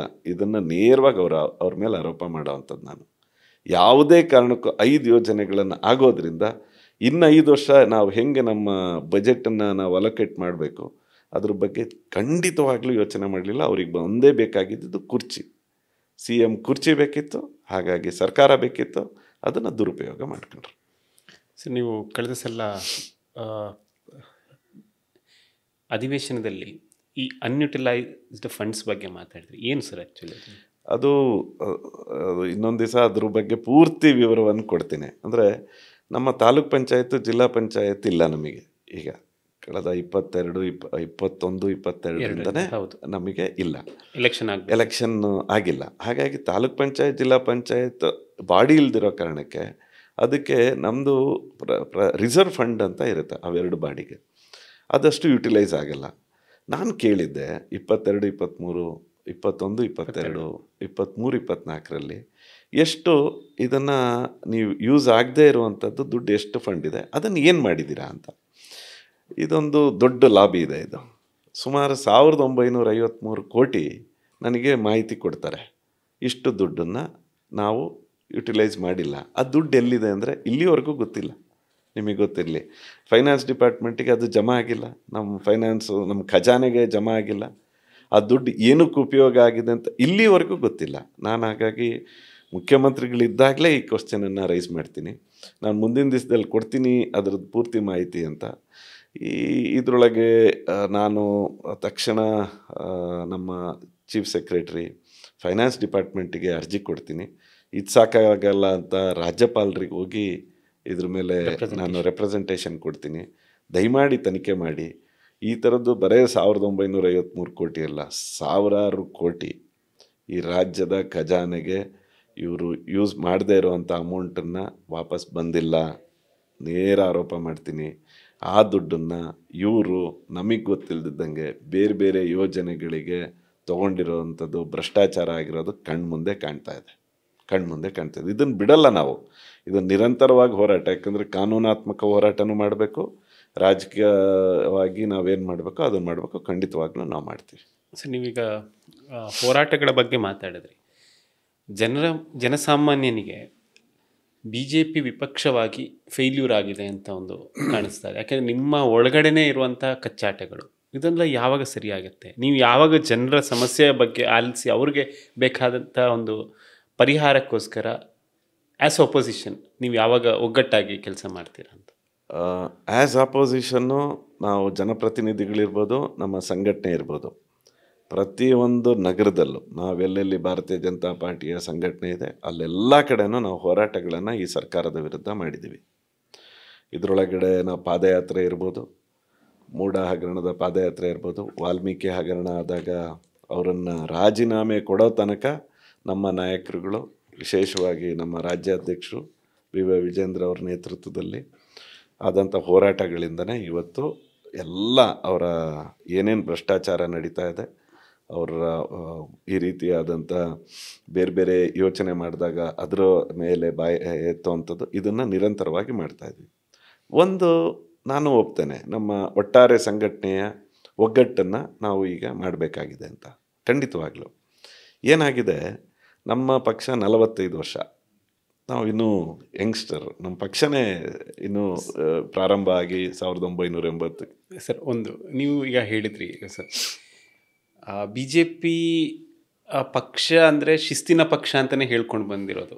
ಹಾಗಿರ್ಬೇಕಾದ್ರೆ ಇಷ್ಟೊಂದು ಅಶಿಸ್ತು ಯಾಕಾಯಿತು ಅಂತ? ಅಶಿಸ್ತು ಅನ್ನೋದಕ್ಕಿಂತ ನಮ್ಮದೊಂದು ಪ್ರಜಾಪ್ರಭುತ್ವ ನಂಬಿರುವಂತಹ ನಮ್ಮ ಪಕ್ಷ, ನಮ್ಮ ಒಟ್ಟಾರೆ ಸಿದ್ಧಾಂತಗಳೇ ನಮ್ಮ ಪಂಚನಿಷ್ಠೆ ಮೇಲೆ ನಮ್ಮದು ಪ್ರಾರಂಭ ಆದಂಥದ್ದು.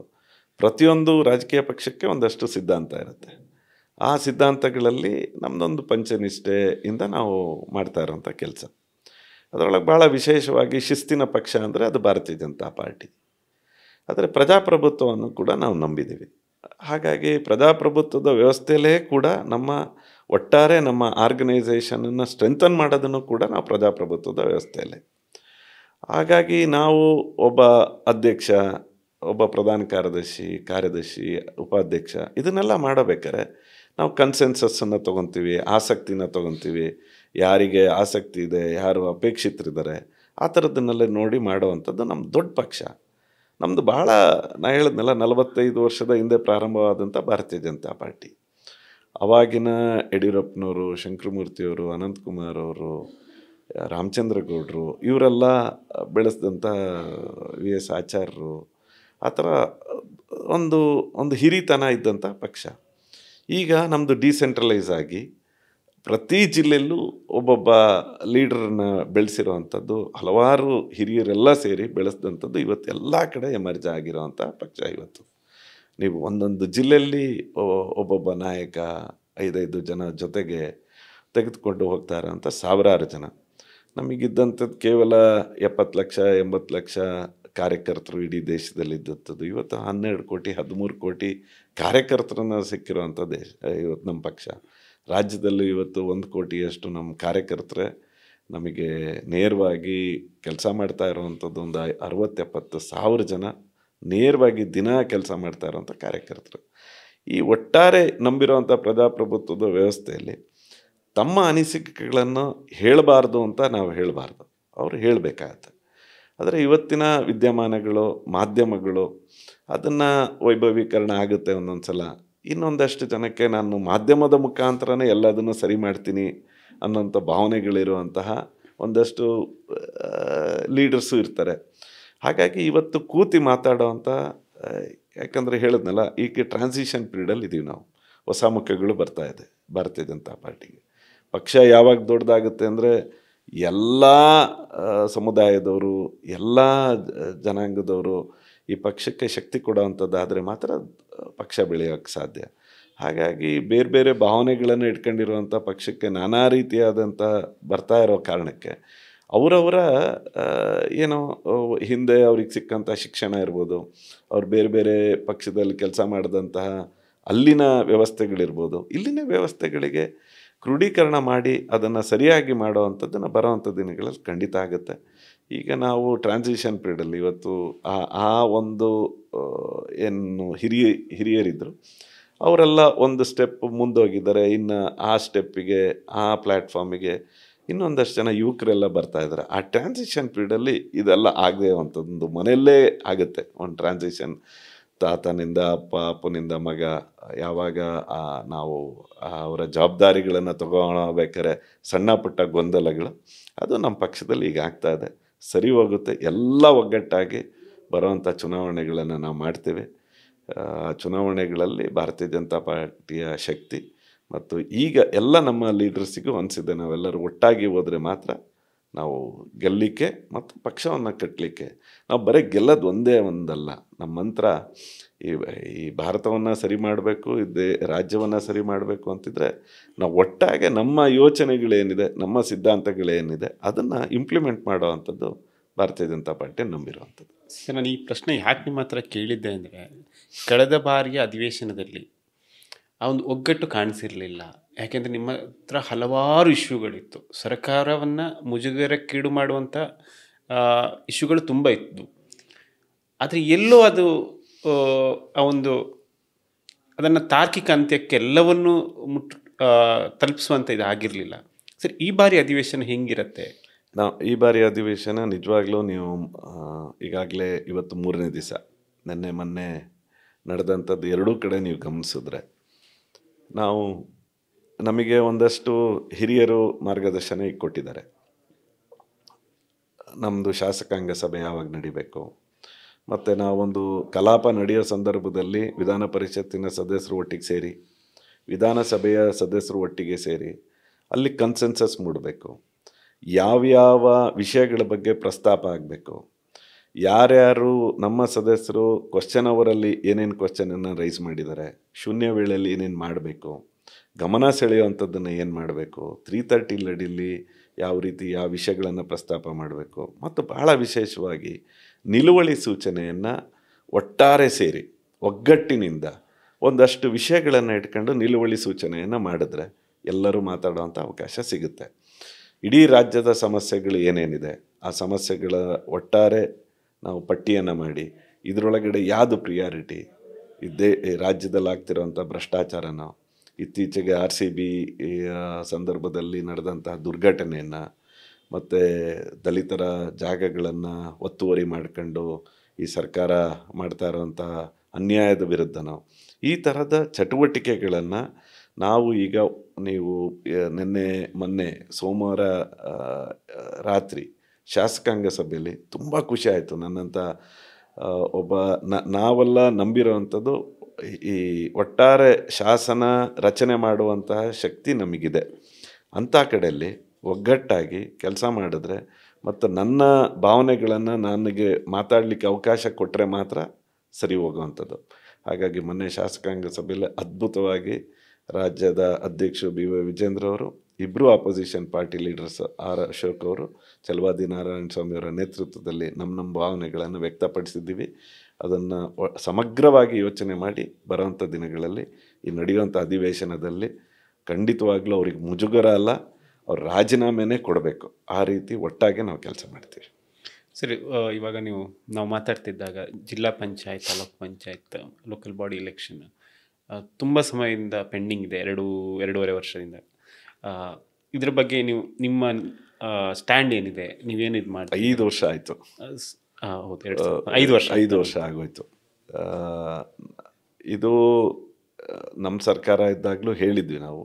ಆವಾಗಲೂ ಕ್ಯಾಟಗರಿ ಪ್ರಾಬ್ಲಮ್ಮು ನಿಮಗೂ ಗೊತ್ತಿದೆ. ಈಗ ಒಳ ಮೀಸಲಾತಿ ಇದು ಆಗ್ತಾ ಇದೆ. ನಾನು ಹೇಳೋದು, ರಾಜಕೀಯ ಪಕ್ಷಗಳು ಈ ಥರ ಸೆಕೆಂಡ್ ಲೈನು, ಥರ್ಡ್ ಲೈನು ಒಬ್ಬ ಲೀಡ್ರನ್ನ ನಾವು ಡೆವಲಪ್ ಮಾಡಲಿಲ್ಲ ಅಂದರೆ ನಾವು ತುಂಬ ಅನ್ಯಾಯ ಮಾಡ್ತಾಯಿದ್ದೀವಿ. ಹಾಗಾಗಿ ನಾನು ಇವತ್ತಿನ ಸರ್ಕಾರದ ನೇತೃತ್ವ ವಹಿಸಿರುವಂಥ ಕಾಂಗ್ರೆಸ್ನ ನಾಯಕರುಗಳಿಗೆ ಹೇಳೋದು, ಈ ರೀತಿ ಆಗಿಬಿಟ್ರೆ ನಾಳೆ ನಮ್ಮ ಕಾರ್ಯಕರ್ತರು, ನಿಮ್ಮ ಕಾರ್ಯಕರ್ತರು ನಮ್ಮ ಜೊತೆ ಉಳಿಯೋದಿಲ್ಲ.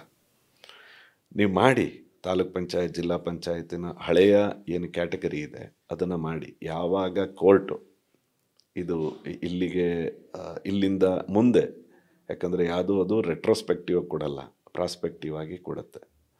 ನಾವು ಈ ಚುನಾವಣೆಯನ್ನು ಗಟ್ಟಿಯಾಗಿ ತಾಲೂಕ್ ಪಂಚಾಯತ್ ಮತ್ತು ಜಿಲ್ಲಾ ಪಂಚಾಯತ್ ಚುನಾವಣೆಯನ್ನು ಲೋಕಲ್ ಬಾಡಿ ಚುನಾವಣೆಗಳನ್ನು ಮಾಡಲಿಲ್ಲ ಅಂದರೆ ನಮ್ಮದು ವಿಕೇಂದ್ರೀಕರಣ ಅನ್ನುವಂಥದ್ದು ಪುಸ್ತಕಕ್ಕೆ ಮಾತ್ರ ಉಳಿಯುತ್ತೆ. ನಾನು ಈಗಿನ ಸರ್ಕಾರಕ್ಕೆ ಇವತ್ತು ನಂದು ಗಮನ ಸೆಳೆಯೋದು ಇದೆ. ನಾನು ಇವತ್ತು RDPR ಮಿನಿಸ್ಟ್ರು ನಿನ್ನೆ ಬರಲಿಲ್ಲ, ಇವತ್ತು ಬರ್ಬೋದು ಅಂತ ಕಾಯ್ತಾ ಇದ್ದೀನಿ. ಇವತ್ತು ಬಂದರೆ ನಂದು ಅದೇ ಇರೋಂಥದ್ದು, ತಾಲೂಕ್ ಪಂಚಾಯತ್ ಜಿಲ್ಲಾ ಪಂಚಾಯತ್ತು ಇದಕ್ಕೆ ಬರೋ ಅನುದಾನನೂ ಬರ್ತಾ ಇಲ್ಲ. ಕೇಂದ್ರ ಸರ್ಕಾರದಿಂದ ಬಾಡಿ ಇಲ್ಲ ಅಂದರೆ ಅನುದಾನ ಬರಲ್ಲ. ಜೊತೆಗೆ ವಿಕೇಂದ್ರೀಕರಣ ಆಗಲಿಲ್ಲ ಅಂದರೆ ಸಮಸ್ಯೆಗಳ ಬಗೆಹರಿಸೋಕ್ಕಾಗಲ್ಲ. ನೀವೊಂದು ಲೋಕಲ್ ಬಾಡಿ ಕಾರ್ಪೊರೇಷನ್ ಎಲೆಕ್ಷನ್ ಆಗಿಲ್ಲ. ನಮ್ಮ 3 ವರ್ಷ ಆಯಿತು ಶಿವಮೊಗ್ಗ ಅಂತ ಕಾರ್ಪೊರೇಷನಲ್ಲಿ. ಅಲ್ಲಿ ಬಾಡಿ ಇಲ್ದಿರೋ ಕಾರಣಕ್ಕೆ ಪ್ರತಿಯೊಂದು ವಿಷಯಕ್ಕೂ ನಾವು RCಗೆ ಬರಬೇಕು, ರೀಜನಲ್ ಕಮಿಷನರಿಗೆ. ಯಾವುದೂ ತೀರ್ಮಾನಗಳನ್ನು ಆಗಲ್ಲ. ನಮ್ಮಂಥ ಕಾರ್ಪೊರೇಷನ್ನಿಗೂ ಶಕ್ತಿ ಕೊಡಲಿಲ್ಲ ಅಂದರೆ ನಾವು ಎಲ್ಲಿಗೆ ಹೋಗ್ತಾ ಇದ್ದೀವಿ? ಹಾಗಾಗಿ ಆದಷ್ಟು ಬೇಗ ಈ ಕ್ಯಾಟಗರಿ ಹೇಳ್ತಿರೋ, ಒಳ ಮೀಸಲಾತಿ ಹೇಳ್ತಿರೋ ಇದನ್ನೆಲ್ಲ ಹೇಳಬೇಡಿ. ಚುನಾವಣೆ ಮಾಡಿ, ಧೈರ್ಯ ಮಾಡಿ ಮಾಡೋಣ. ನಾವು ನಿಮ್ಮ ಜೊತೆ ಇದ್ದೀವಿ. ನಾಳೆ ಏನು ಬರುತ್ತೆ ಕೋರ್ಟಿನ ಆದೇಶ, ಅವತ್ತು ಅಲ್ಲಿಂದ ಪ್ರಾಸ್ಪೆಕ್ಟಿವ್ ಆಗಿ ಮಾಡೋಣ.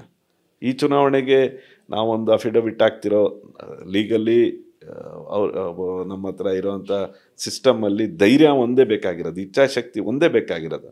ಆ ಇಚ್ಛಾಶಕ್ತಿ ಕಾಂಗ್ರೆಸ್ ಸರ್ಕಾರದಲ್ಲಿ ಕಾಣ್ತಿಲ್ಲ ನಾವು.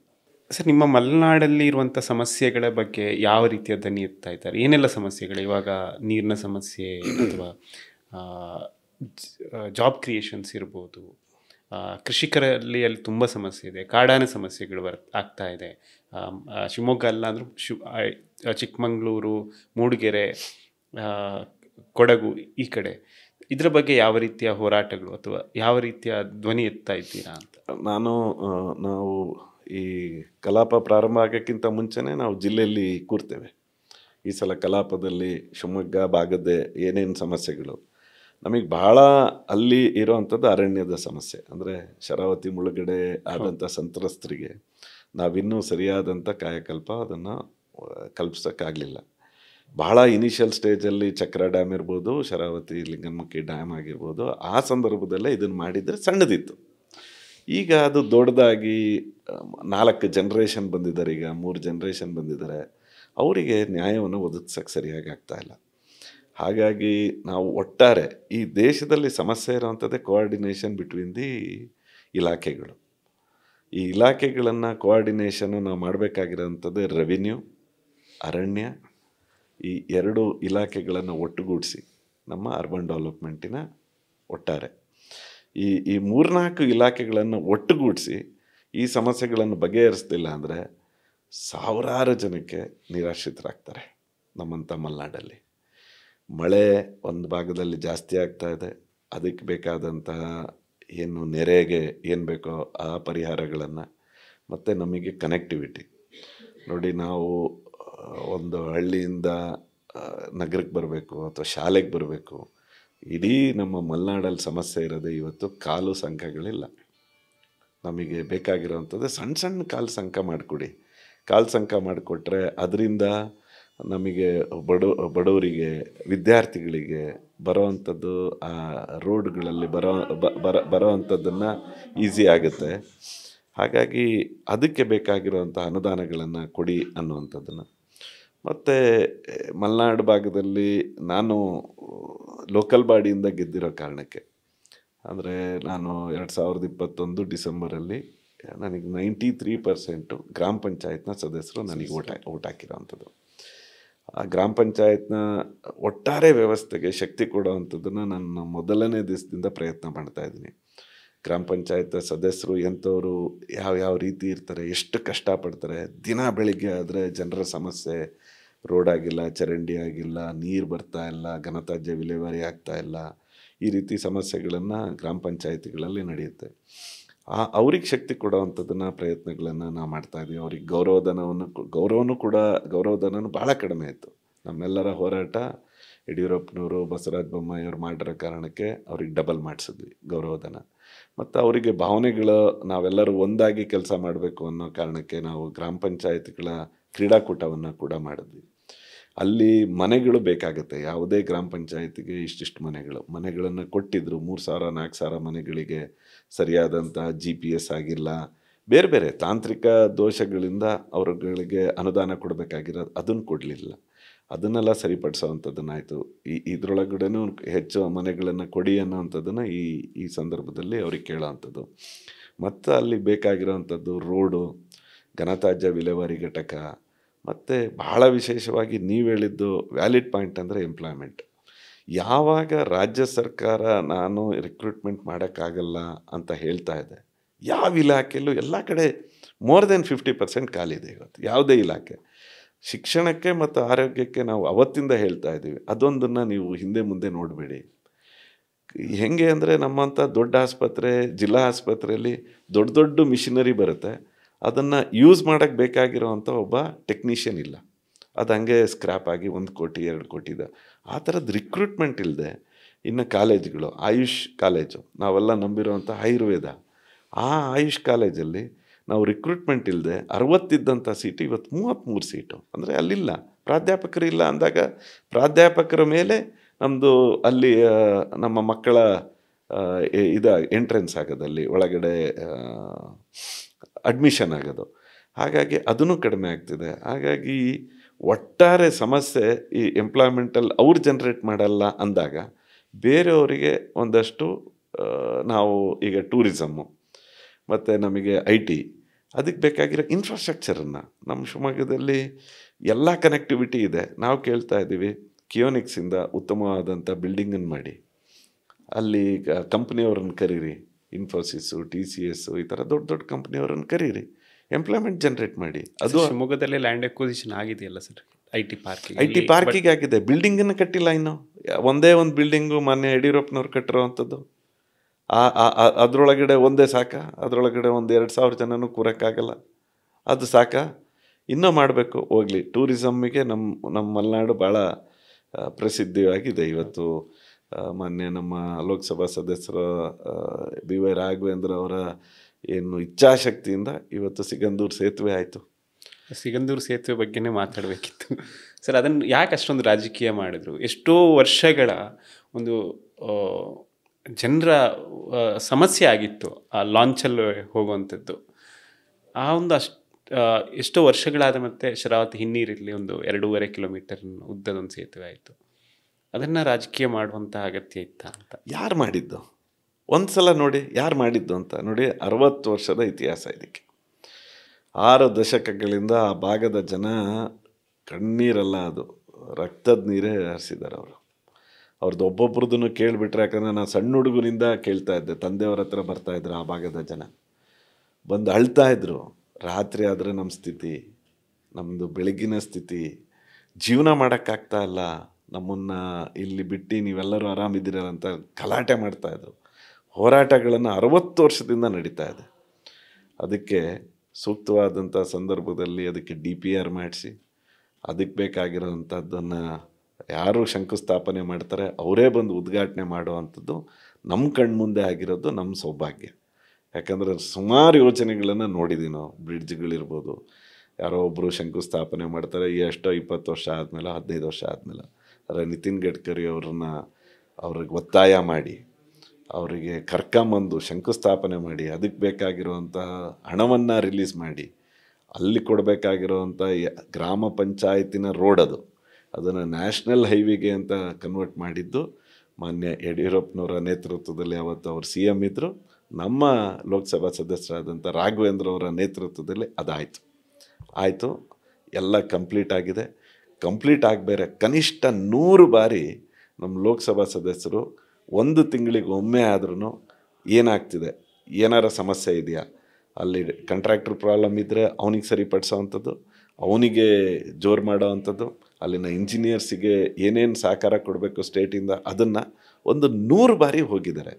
ಹೋಗಿ ಮಾಡಿಸಿ ಒಂದು ಹಂತಕ್ಕೆ ಬಂತು, ಓಪನ್ ಆಗುತ್ತೆ. ಇನ್ನು ಓಪನ್ ಆಗಬೇಕು, ಜುಲೈಯಲ್ಲಿ ಮಾಡಬೇಕು, ಜೂನಲ್ಲಿ ಮಾಡಬೇಕು. ಮಳೆ ನೀರು ಎದ್ದೇಳ್ತಾ ಇದೆ, ಲಾಂಚ್ ನಿಲ್ಲುತ್ತೆ. ಆ ಸಂದರ್ಭ ಆಗಸ್ಟಿಗೆ ಬಂದರೆ ಮತ್ತೆ ಲೇಟ್ ಆದರೆ, ನೀರು ಜಾಸ್ತಿ ಆದರೆ ಲಾಂಚನ್ನ ಆ ಕಡೆ ಭಾಗಕ್ಕೆ, ಆ ಕಡೆ ಹೆಣ್ಮಕ್ಳು ಫೋನ್ ಮಾಡ್ತಾರೆ, ಗರ್ಭಿಣಿ ಹೆಂಗಸರು, ನೀವು ಇದನ್ನು ಮಾಡಲಿಲ್ಲ ಅಂದರೆ ನಾವು ಮತ್ತೆ 35 ಕಿಲೋಮೀಟ್ರ್ ಕಷ್ಟ ಆಗುತ್ತೆ, ನಾಳೆ ಡೆಲಿವರಿ ಇದೆ, ಮುಂದಿನ ತಿಂಗಳು ಡೆಲಿವರಿ ಇದೆ, ಈ ಥರ ಮಕ್ಕಳಿಗೆ ಆ ಭಾಗದಿಂದ ಈ ಭಾಗಕ್ಕೆ ಬರೋ ಅಂಥದ್ದು.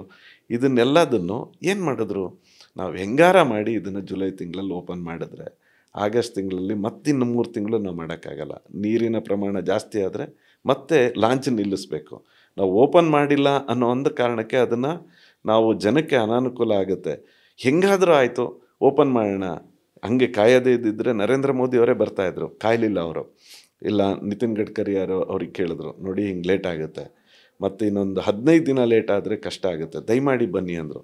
ಒಬ್ಬ ಲೋಕಸಭಾ ಸದಸ್ಯ, ಒಬ್ಬ ಸಾಮಾನ್ಯ, ಒಬ್ಬ ಬ್ಯೂರೋಕ್ರಾಟ್ ಆಗಿ, ಒಬ್ಬ ರಾಜಕಾರಣಿಯಾಗಿ, ಒಬ್ಬ ಹಿತದ ದೃಷ್ಟಿಯಿಂದ ಒಬ್ಬ ಲೋಕಸಭಾ ಸದಸ್ಯ ಓಡಾಡಿ ಒಪ್ಸಿದ್ರು ನಿತಿನ್ ಗಡ್ಕರಿ ಅವರನ್ನು, ನೀವು ಬನ್ನಿ ಅದನ್ನು ಉದ್ಘಾಟನೆ ಮಾಡಿಬಿಡೋಣ ಅಂತ. ಅದನ್ನು ಒಪ್ಪಿಸ್ತಿದ್ದಂಗೆ ತಕ್ಷಣ CMಗೆ ಫೋನಲ್ಲಿ ಮಾತಾಡಿದ್ದಾರೆ, ಹೇಳಿದ್ದಾರೆ ನಾವು ಹಿಂಗೆ ಅರ್ಜೆಂಟಲ್ಲಿದ್ದೀವಿ ಈ ಕಾರಣದಿಂದ ಅಂತ. ಎಷ್ಟು ದಿನ? 6 ದಿನ ಟೈಮ್ ಇತ್ತು. 6 ದಿನದ ಮುಂಚೆನೇ ಅವ್ರಿಗೆ ಗೊತ್ತಾಗಿದೆ. ಅವತ್ತೇ ಹೇಳ್ಬೋದಿತ್ತು ಬೇಡ ಅಂತ, ಮಾಡಲಿಲ್ಲ. ಅವತ್ತೇ ಹೇಳ್ಬೋದಿತ್ತು. ಅದಾದಮೇಲೆ ಏನು ಮಾಡಿದ್ರು, ನನಗೆ ಬರೋಕ್ಕಾಗಲ್ಲ, ನನ್ನ ಮುಂಚೆನೇ ಇದೆ, ಓಕೆ, ಸುಮಾರು ಪ್ರಾಜೆಕ್ಟ್ಸಿಗೆ ಅವರು ಬರೋಕ್ಕಾಗಲ್ಲ, ಅವರು ಸತೀಶ್ ಜಾರಕಿಹೊಳಿ ಅವ್ರನ್ನ ನಾನು ಕಳಿಸ್ತೀನಿ ಅಂತ ಹೇಳಿದ್ರು. ಸತೀಶ್ ಜಾರಕಿಹೊಳಿ ಅವರು ಹಿಂದಿನ ದಿವಸ ಬಂದಿದ್ದರು, ನಾವೆಲ್ಲರೂ ಇದ್ವಿ ಅಲ್ಲಿ, ಶಿವಮೊಗ್ಗಕ್ಕೆ ಬಂದರು ಹಿಂದಿನ ದಿವಸ, ಉದ್ಘಾಟನೆ ಆಗೋದು ಹಿಂದಿನ ದಿವಸ. ನೆಕ್ಸ್ಟ್ ಡೇ ಬೆಳಗ್ಗೆ ಸಾಗರಕ್ಕೆ ಬಂದಿದ್ದಾರೆ, ಅಲ್ಲಿಂದ 39 ಕಿಲೋಮೀಟ್ರು ಸೇತುವೆ ಇರೋವಂಥದ್ದು, ಅದಕ್ಕೆ ಬರಲಿಲ್ಲ. ಯಾಕೆ? ಅಲ್ಲಿ ಬಂದಂತಹ ಜನ ಮತ್ತು ಎಲ್ಲರೂ, ಇಡೀ ಆ ಭಾಗದ ಜನ ಅವತ್ತು BJPಯ ರಾಘವೇಂದ್ರ ಅವರಿಗೆ ಜೈ ಅಂತಾರೆ, ನಿತಿನ್ ಗಡ್ಕರಿ ಅವರಿಗೆ ಜೈ ಅಂತಾರೆ, ಮೋದಿಜಿಯವರಿಗೆ ಜೈ ಅಂತಾರೆ ಅನ್ನೋದನ್ನು ನೋಡೋಕ್ಕೆ ಇವರಿಗೆ ಕಷ್ಟ ಆಗುತ್ತೆ. ಆ ಕಾರಣದಿಂದ ಅಲ್ಲಿನ ನಮ್ಮ ಸಚಿವರು ಮತ್ತು ಸಾಗರದ ನಮ್ಮ ಶಾಸಕರು ವ್ಯವಸ್ಥಿತವಾದಂಥ ಷಡ್ಯಂತ್ರ ಮಾಡಿ ಜಾರಕಿಹೊಳಿ ಅವರನ್ನು ವಾಪಸ್ ಕಳಿಸ್ತಾರೆ. ಇವರಿಗೆ ಭಾಳ ಲೇಟಾಗಿ ನಮಗೆ ಕಳಿಸಿದ್ರು ಅಂದ್ರಲ್ಲ, RCB ಗೆದ್ದಿದ್ದೇನು 1 ತಿಂಗಳು ಮುಂಚೆನ? ಹಿಂದಿನ ದಿನ RCB ಅವರು ಗೆದ್ದಂಥದ್ದು. ನೆಕ್ಸ್ಟ್ ಡೇ ಬೆಳಿಗ್ಗೆ ವಿಧಾನಸೌಧದ ಮೆಟ್ಟಲ ಮೇಲೆ ಇವರು ಅವರವರ ಫ್ಯಾಮಿಲಿನ ಕರ್ಕೊಂಬಂದು, ಏನು ಟೈಮ್ ಇತ್ತು ಅವರಿಗೆ? ಸೆಲ್ಫಿಗಳನ್ನು ತೊಗೊಳಕ್ಕೆ ಅವ್ರಿಗೆ ಸಮಯ ಆಗುತ್ತೆ. ಇದೊಂದು ಸಾವಿರಾರು ಜನ, ಲಕ್ಷಾಂತರ ಜನರ ಕನಸು, ಎಷ್ಟು ಜನರ ಕಣ್ಣೀರನ್ನು ಒರೆಸೋವಂಥ ಒಂದು ಬ್ರಿಡ್ಜು, ಎಲ್ಲ ಕೆಲಸ ಬಿಟ್ಟು ಬರಬೇಕಿತ್ತು. ನಿತಿನ್ ಗಡ್ಕರಿ ಅವ್ರ ಜೊತೆ ಕೈ ಜೋಡಿಸ್ಬೇಕಿತ್ತು. ತುಂಬ ಬೇಜಾರು ಮಾಡ್ಕೊಂಡೋದ್ರು ನಿತಿನ್ ಗಡ್ಕರಿ ಅವರು. ಲೋಕಸಭಾ ಸದಸ್ಯರಿಗೆ ಇಷ್ಟು ಮುಜುಗರ ಆಯಿತು ಅಂದರೆ ಅವ್ರು ಮಾಡಿದಂಥ ಎಷ್ಟು ಕಷ್ಟ ರೀ, ಅಂಥವ್ರಿಗೆ ಇವರು ಮುಜುಗರ ಮಾಡಿಬಿಟ್ರಲ್ಲ. ಅಂಥವರಿಗೆ ಅಂಥ ದೊಡ್ಡ ವ್ಯಕ್ತಿ ನಿತಿನ್ ಗಡ್ಕರಿ ಅವರು ಈ ದೇಶದಲ್ಲಿ ಇವತ್ತೇನಾದ್ರೂ ಒಂದು ಪ್ರಾಮಾಣಿಕವಾಗಿ ಒಂದು ಇಲಾಖೆ ಕೆಲಸ ಮಾಡ್ತಾ ಇದೆ ಅಂದರೆ ಕರ್ನಾಟಕದಲ್ಲೂ ಈ ಕನೆಕ್ಟಿವಿಟಿಲಿ ನಿತಿನ್ ಗಡ್ಕರಿ ಅವರು. ಅವರಿಗೆ ಅವಮಾನ ಮಾಡಿಬಿಟ್ರಲ್ಲ ನೀವು. ಅವ್ರಿಗೆ ಗೌರವ ಕಡಿಮೆ ಮಾಡೋದ್ರಿಂದ ನಾಳೆ ನಾವೇನಾದರೂ ಪ್ರಾಜೆಕ್ಟ್ ಕೇಳಕ್ಕೆ ಹೋದರೆ ಕರ್ನಾಟಕಕ್ಕೆ ಒಂದೆಲ್ಲೋ ಒಂದು ಕಡೆ ಒಂದು ಚುಚ್ಚುತ್ತಾ ಇರುತ್ತಲ್ವ. ನಾನು ಬಂದ್ರೂ ನೀವು ಬರಲಿಲ್ಲ, ಇಂಥ ದೊಡ್ಡ ಪ್ರಾಜೆಕ್ಟು ಬರೀ ಅದೊಂದನ್ನೇ ಅಲ್ಲಿ ಮಾಡಲಿಲ್ಲ, ಹಲವಾರು ಯೋಜನೆಗಳಿಗೆ ಅವತ್ತಲ್ಲಿ ಶಂಕುಸ್ಥಾಪನೆ ಆಯ್ತಲ್ಲಿ, ಪ್ರಾರಂಭ ಆಯಿತು. ಆಗ ಇದರೊಳಗಡೆ ರಾಜಕಾರಣ ಮಾಡಿದ್ದು ಖಂಡಿತ ಭಾರತೀಯ ಜನತಾ ಪಾರ್ಟಿ ಅಲ್ಲ, ರಾಘವೇಂದ್ರ ಅವರೆಲ್ಲ, ಯಡಿಯೂರಪ್ಪನವರೆಲ್ಲ. ರಾಜಕಾರಣ ಮಾಡಿದ್ದು ಕಾಂಗ್ರೆಸ್ಸಿನ ಏನೂ ಕೆಲಸ ಮಾಡದೇ ಇರೋವಂತಹ ಈ ನಮ್ಮ ನಾಯಕರುಗಳು. ಸರ್, ನಾನಿವಾಗ ಈ ಶಿವಮೊಗ್ಗ ಭಾಗದ ಈ ರಾಜಕಾರಣದ ಬಗ್ಗೆ, ಸಿಗಂದೂರು ಸೇತುವೆ ಬಗ್ಗೆ ಕೇಳಿದೆ. ಸರ್, ನಿಮಗೆ ರಾಜಕಾರಣಕ್ಕೆ ಯಾಕೆ ಬರಬೇಕು ಅನ್ನಿಸ್ತು? ಈ ರಾಜಕಾರಣಕ್ಕೆ ಪ್ರೇರಣೆ ನಿಮ್ಮ ತಂದೆಯವರ ಅಥವಾ ಸಂಘ ಪರಿವಾರನ? ಯಾವ ರೀತಿಯ ಪ್ರೇರಣೆಯಲ್ಲಿ ನೀವು ರಾಜಕಾರಣಕ್ಕೆ ಬಂದ್ರಿ? ನಮ್ಮನೆ ಒಟ್ಟು RSS ಕುಟುಂಬ, ಜೊತೆಗೆ ರಾಜಕೀಯ ಕ್ಷೇತ್ರದಲ್ಲಿ ಕೆಲಸ ಮಾಡ್ತಾ ಇರೋವಂಥದ್ದು. ತಂದೆಯವರು ನಾನು ಹುಟ್ಟೋದಕ್ಕಿಂತ ಮುಂಚೆನೇ ಅವರು ಎಲೆಕ್ಷನ್ನಲ್ಲೆಲ್ಲ ಕಂಟೆಸ್ಟ್ ಮಾಡಿದಂಥವ್ರು, 6 ಬಾರಿ ಸೋತಿರೋವಂಥವ್ರು. ಯಾಕಂದರೆ ಅವತ್ತು ನಮ್ಮ ಐಡೆಂಟಿಟಿ ಉಳಿಸ್ಕೊಳಕ್ಕೋಸ್ಕರ ಅವ್ರ ಹೋರಾಟಗಳು, ಅಂದರೆ ನಮ್ಮ ಪಕ್ಷ ಇರಬೇಕು, ಆ ಬ್ಯಾಲೆಟ್ ಪೇಪರಲ್ಲಿ ಇರಬೇಕು ಅನ್ನೋ ಕಾರಣಕ್ಕೆ ಅವರು ನಿಲ್ತಾ ಇದ್ದಿದ್ದು. ಅವರೊಂದು ಸಾಮಾನ್ಯ ನಗರಸಭೆಯಿಂದ MP ಚುನಾವಣೆ 2 ಸಲ ಕಂಟೆಸ್ಟ್ ಮಾಡಿದ್ರು, MLA ಚುನಾವಣೆಯನ್ನು ಕಂಟೆಸ್ಟ್ ಮಾಡಿದರು. ಅದನ್ನು ಉಳಿಸ್ಕೊಳಕ್ಕೋಸ್ಕರ ಅವರು ಹೋರಾಟಗಳನ್ನು ಮಾಡ್ಕೊತ ನಾನು ನೋಡ್ಕೊಳ್ತಾ ಬಂದವನು. ಅಂದರೆ ಮನೆಯಲ್ಲೇ ಎಲ್ಲ ಸಭೆಗಳು ನಡೀತಾಯಿತ್ತು, ಎಲ್ಲ ನಮ್ಮ ಲೀಡರ್ಗಳು, ನಮ್ಮ RSSನ ಸತ್ಸಂಗ್ ಚಾಲಕ್ಸ್ ಎಲ್ಲರೂ ನಮ್ಮ ಮನೆಯಲ್ಲಿ ಉಳಿತಾ ಇದ್ದವರು. ಭಾವರಾವ್ ದೇಶಪಾಂಡೆ, ಜಗನ್ನಾಥರಾವ್ ಜೋಶಿ ಅಂತವರು ನಮ್ಮ ಮನೆಯಲ್ಲಿ ಒಂದು ವಾರ ಎಲ್ಲ ಇದ್ದಾಗ ಅವ್ರ ಜೊತೆ ನಾನು ಕೊನೆಯವನು, ನಮ್ಮ ಮನೆಯಲ್ಲಿ ಕೊನೆಯವನು, ನಾನು ಸಣ್ಣ ಹುಡುಗ. ನಾನು ಅವರ ಅನುಚರಣೆಗೆ ಏನೋ ಕಾಫಿ ಟೀ ಕೊಡೋದಿರಲಿ, ಊಟ ಬಡಿಸೋದಿರಲಿ, ಈ ಥರದಕ್ಕೆಲ್ಲ ನನ್ನನ್ನು ಜೋಡಿಸೋವಂಥದ್ದನ್ನು ಆಗ್ತಿತ್ತು. ದೊಡ್ಡ ಕುಟುಂಬ ನಮ್ಮದು.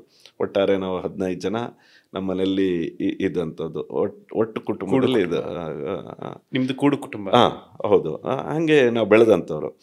ಸೊ ಹಾಗಾಗಿ ನನಗೆ ಅದು ನೀವು ಆಸಕ್ತಿನೋ ಅದ್ರ ಇಂಟ್ರೆಸ್ಟೋ ಒಟ್ಟಾರೆ ಮನೆಯಲ್ಲೇ ನಡೀತಾ ಇರೋ ಕಾರಣಕ್ಕೆ ದಿನ ನೋಡ್ತಾ ನೋಡ್ತಾ ನೋಡ್ತಾ ನೋಡ್ತಾ ನಮಗೂ ಯಾರು ನಮ್ಮ ದೇಶ ಹೆಂಗಾಳ್ತಾರೆ ಅದನ್ನು ನಾನು ಕೇಳ್ತಾ ಕೇಳ್ತಾ ಕೇಳ್ತಾ ಚುನಾವಣೆಗಳಲ್ಲಿ ಮಾತ್ರ ನಾನು ಸಕ್ರಿಯವಾಗಿ ಭಾಗವಹಿಸ್ತಿದ್ದೆ. ಅಂದರೆ ಬೂತ್ ಸ್ಲಿಪ್ಪನ್ನು ಕೊಡೋ ಅಂಥದ್ದು, ನಮ್ಮ ಭಾಗದಲ್ಲಿ ವಾರ್ಡ್ಗಳ ಮೀಟಿಂಗ್ಗಳಾದರೆ ಹೋಗುವಂಥದ್ದು ಇತ್ತು. ಆದರೆ ತಂದೆಯವರಿದ್ದಾಗ ತಂದೆಯವರು ಯಾವತ್ತೂ ನೀ ರಾಜಕಾರಣಕ್ಕೆ ಬಾ ಅಂತ ಹೇಳಿದವರಲ್ಲ. ಏನಾದರೂ ಹಿಂದೆ ಒಬ್ಬ ಮಿನಿಸ್ಟರ್ ಆದಂಥವರು ಅವರಿಗೆ ಸಹಕಾರ ಕೊಡೋಕ್ಕೆ ಅಂತ ನಾವು ಹಿಂದೆ ಕೆಲಸ ಮಾಡ್ತಾ ಇದ್ವಿ. ನನ್ನ ಅಣ್ಣ ನಮ್ಮ ವಾರ್ಡಿನ ಅಧ್ಯಕ್ಷ. ಯಾರಾದರೂ ಒಬ್ರು ಇರಬೇಕು ಅಂದ್ಬಿಟ್ಟು ಅವನು ಸುಮಾರು 10-12 ವರ್ಷ ಅವನೇ ನಮ್ಮ ವಾರ್ಡಿನ ಅಧ್ಯಕ್ಷ. ಅವನಿದ್ದ. ನಾನು ಒಬ್ಬರಿದ್ದರೆ ಯಾರಾದರೂ ಒಬ್ಬರು ನೋಡ್ಕೊಂಡು ಹೋಗ್ತಾರೆ. ನನ್ನ ವ್ಯಾಪಾರ, ನನ್ನ ಇಂಡಸ್ಟ್ರಿ ಈ ಥರದನ್ನ ನನಗೆ ಆಸಕ್ತಿ ಅಲ್ಲಿತ್ತು. ನಾನು ಬೇರೆ ಬೇರೆ ಸಾಮಾಜಿಕ ಕೆಲಸ ನೂರಾರು ಕೆಲಸ ಮಾಡ್ತಾಯಿದ್ವಿ. ನನಗೆ ಕ್ರಿಕೆಟ್ ಅಕಾಡೆಮಿ ಓಪನ್ ಮಾಡಬೇಕು ಅಂತ ಆಸಕ್ತಿ, ಸಾಂಸ್ಕೃತಿಕ ಕ್ಷೇತ್ರದಲ್ಲಿ ಮಾಡಬೇಕು, ಈ ಚೇಂಬರ್ ಆಫ್ ಕಾಮರ್ಸಲ್ಲಿ ಕೆಲಸ ಮಾಡಬೇಕು, ವ್ಯಾಪಾರಸ್ಥರ ಧ್ವನಿ ಆಗಬೇಕು, ಈ ಥರದ್ದೆಲ್ಲ ಆಸಕ್ತಿ ಇತ್ತು.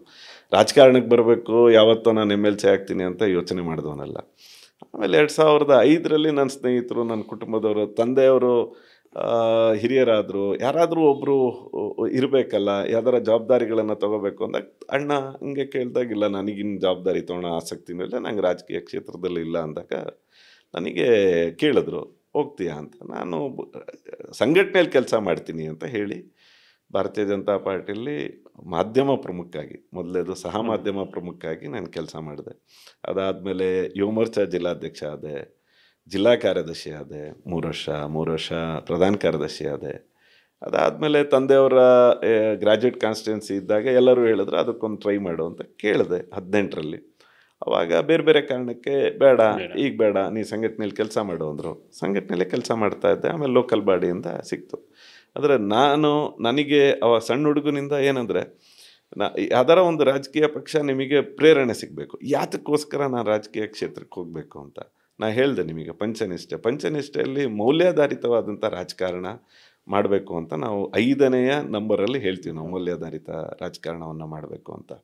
ಆ ಮೌಲ್ಯಾಧಾರಿತ ರಾಜಕಾರಣ ನಮಗೆ, ನಾನೊಬ್ಬ ರಾಜಕೀಯ ಕ್ಷೇತ್ರದಲ್ಲಿದ್ದೀನಿ ಅಥವಾ ಇಂಥವ್ರ ಮಗ ಅಂತ ಹೇಳಿದಾಗ ಒಂದಷ್ಟು ಜನಕ್ಕೆ ರಾಜಕೀಯ ಅಂದರೆ ಇದು ಪೂರ್ತಿ ಕಲುಷಿತ ಆಗಿದೆ, ಇದರೊಳಗಡೆ ನಾವು ವಿ ಕೆನಾಟ್ ಎಕ್ಸ್ಪೆಕ್ಟ್ ಎನಿಥಿಂಗ್, ಯಾವುದಕ್ಕೂ ಇಲ್ಲ, ಕೊನೆಗೆ ಅವ್ನು ರಾಜಕಾರಣಕ್ಕೆ ಹೋಗ್ತಾನೆ ಅನ್ನುವಂಥ ಭಾವನೆಗಳು ಇಡೀ ಸಮಾಜದಲ್ಲಿ ಕಾಣ್ತಾ ಇತ್ತು. ನನಗನ್ಸಿದ್ದು ನಾವುಗಳು ಎಲ್ಲ ಸೇರಿ, ಅಂದರೆ ಹಂಗಿಲ್ಲ, ಯಾರೋ ಒಂದು 10% ಮಾಡೋವಂಥದ್ದನ್ನು ಕೆಲಸಕ್ಕೆ ಎಲ್ಲರ ಮೇಲೂ ಈ ರೀತಿ ಆರೋಪಗಳು ಒಳ್ಳೆಯದಲ್ಲ. ಹಾಗಾಗಿ ಇದನ್ನು ಯಾರಿಗೆ ಆಸಕ್ತಿ ಇದೆ ಅವ್ರು ಮುಂದೆ ಬನ್ನಿ. ನಾನು ಎಲ್ಲೋದ್ರೂ ಕೇಳ್ತೀನಿ, ಯುವಕರಲ್ಲಿ ಒಂದು ಯೋಚನೆ ಮಾಡಿ, ನಿಸ್ವಾರ್ಥವಾಗಿ ಬನ್ನಿ, ಇದು ಒಂದು ಸೋಷಿಯಲ್ ಸರ್ವಿಸ್ ಆರ್ಗನೈಸೇಷನ್ ಅಂತ ಮಾಡ್ಕೊಳ್ಳಿ. ಆವಾಗ ರಾಜಕೀಯ ಕ್ಷೇತ್ರವನ್ನು ಬದಲಾವಣೆ ಮಾಡೋಕ್ಕೆ ಸಾಧ್ಯ. ಹಾಗಾಗಿ ನನಗೆ ಇದು, ನಾನು ಬೇರೆ ಸೋಷಿಯಲ್ ಸರ್ವಿಸ್ ಮಾಡಿದಾಗ ಕೇವಲ ಕೆಲವು ಜನಕ್ಕೆ ಮಾತ್ರ ನಾನು ಹೆಲ್ಪ್ ಮಾಡ್ಬೋದು. ಆದರೆ ನನಗೆ ಅನ್ಸೋಕ್ಕೆ ಆಮೇಲೆ ಶುರು ಆಯಿತು, ನನಗೇನಾರ ಒಂದು ಅಧಿಕಾರ ಸಿಕ್ಕಿದ್ರೆ ಅಥವಾ ನಾನೆಲ್ಲಾರ ಒಬ್ಬ ಜನಪ್ರತಿನಿಧಿ ಆದ ತುಂಬ ಜನಕ್ಕೆ ಈ ದೇಶದಲ್ಲಿ ಅನ್ಯಾಯ ಆಗ್ತಾ ಇರೋವ್ರ ವಿರುದ್ಧ ಯಾರಾದರೂ ನಿಲ್ಬೋದು ಅಂತ ಇದ್ದರೆ ಇದು ರಾಜಕೀಯ ಕ್ಷೇತ್ರದಲ್ಲಿ ಸಾಧ್ಯ.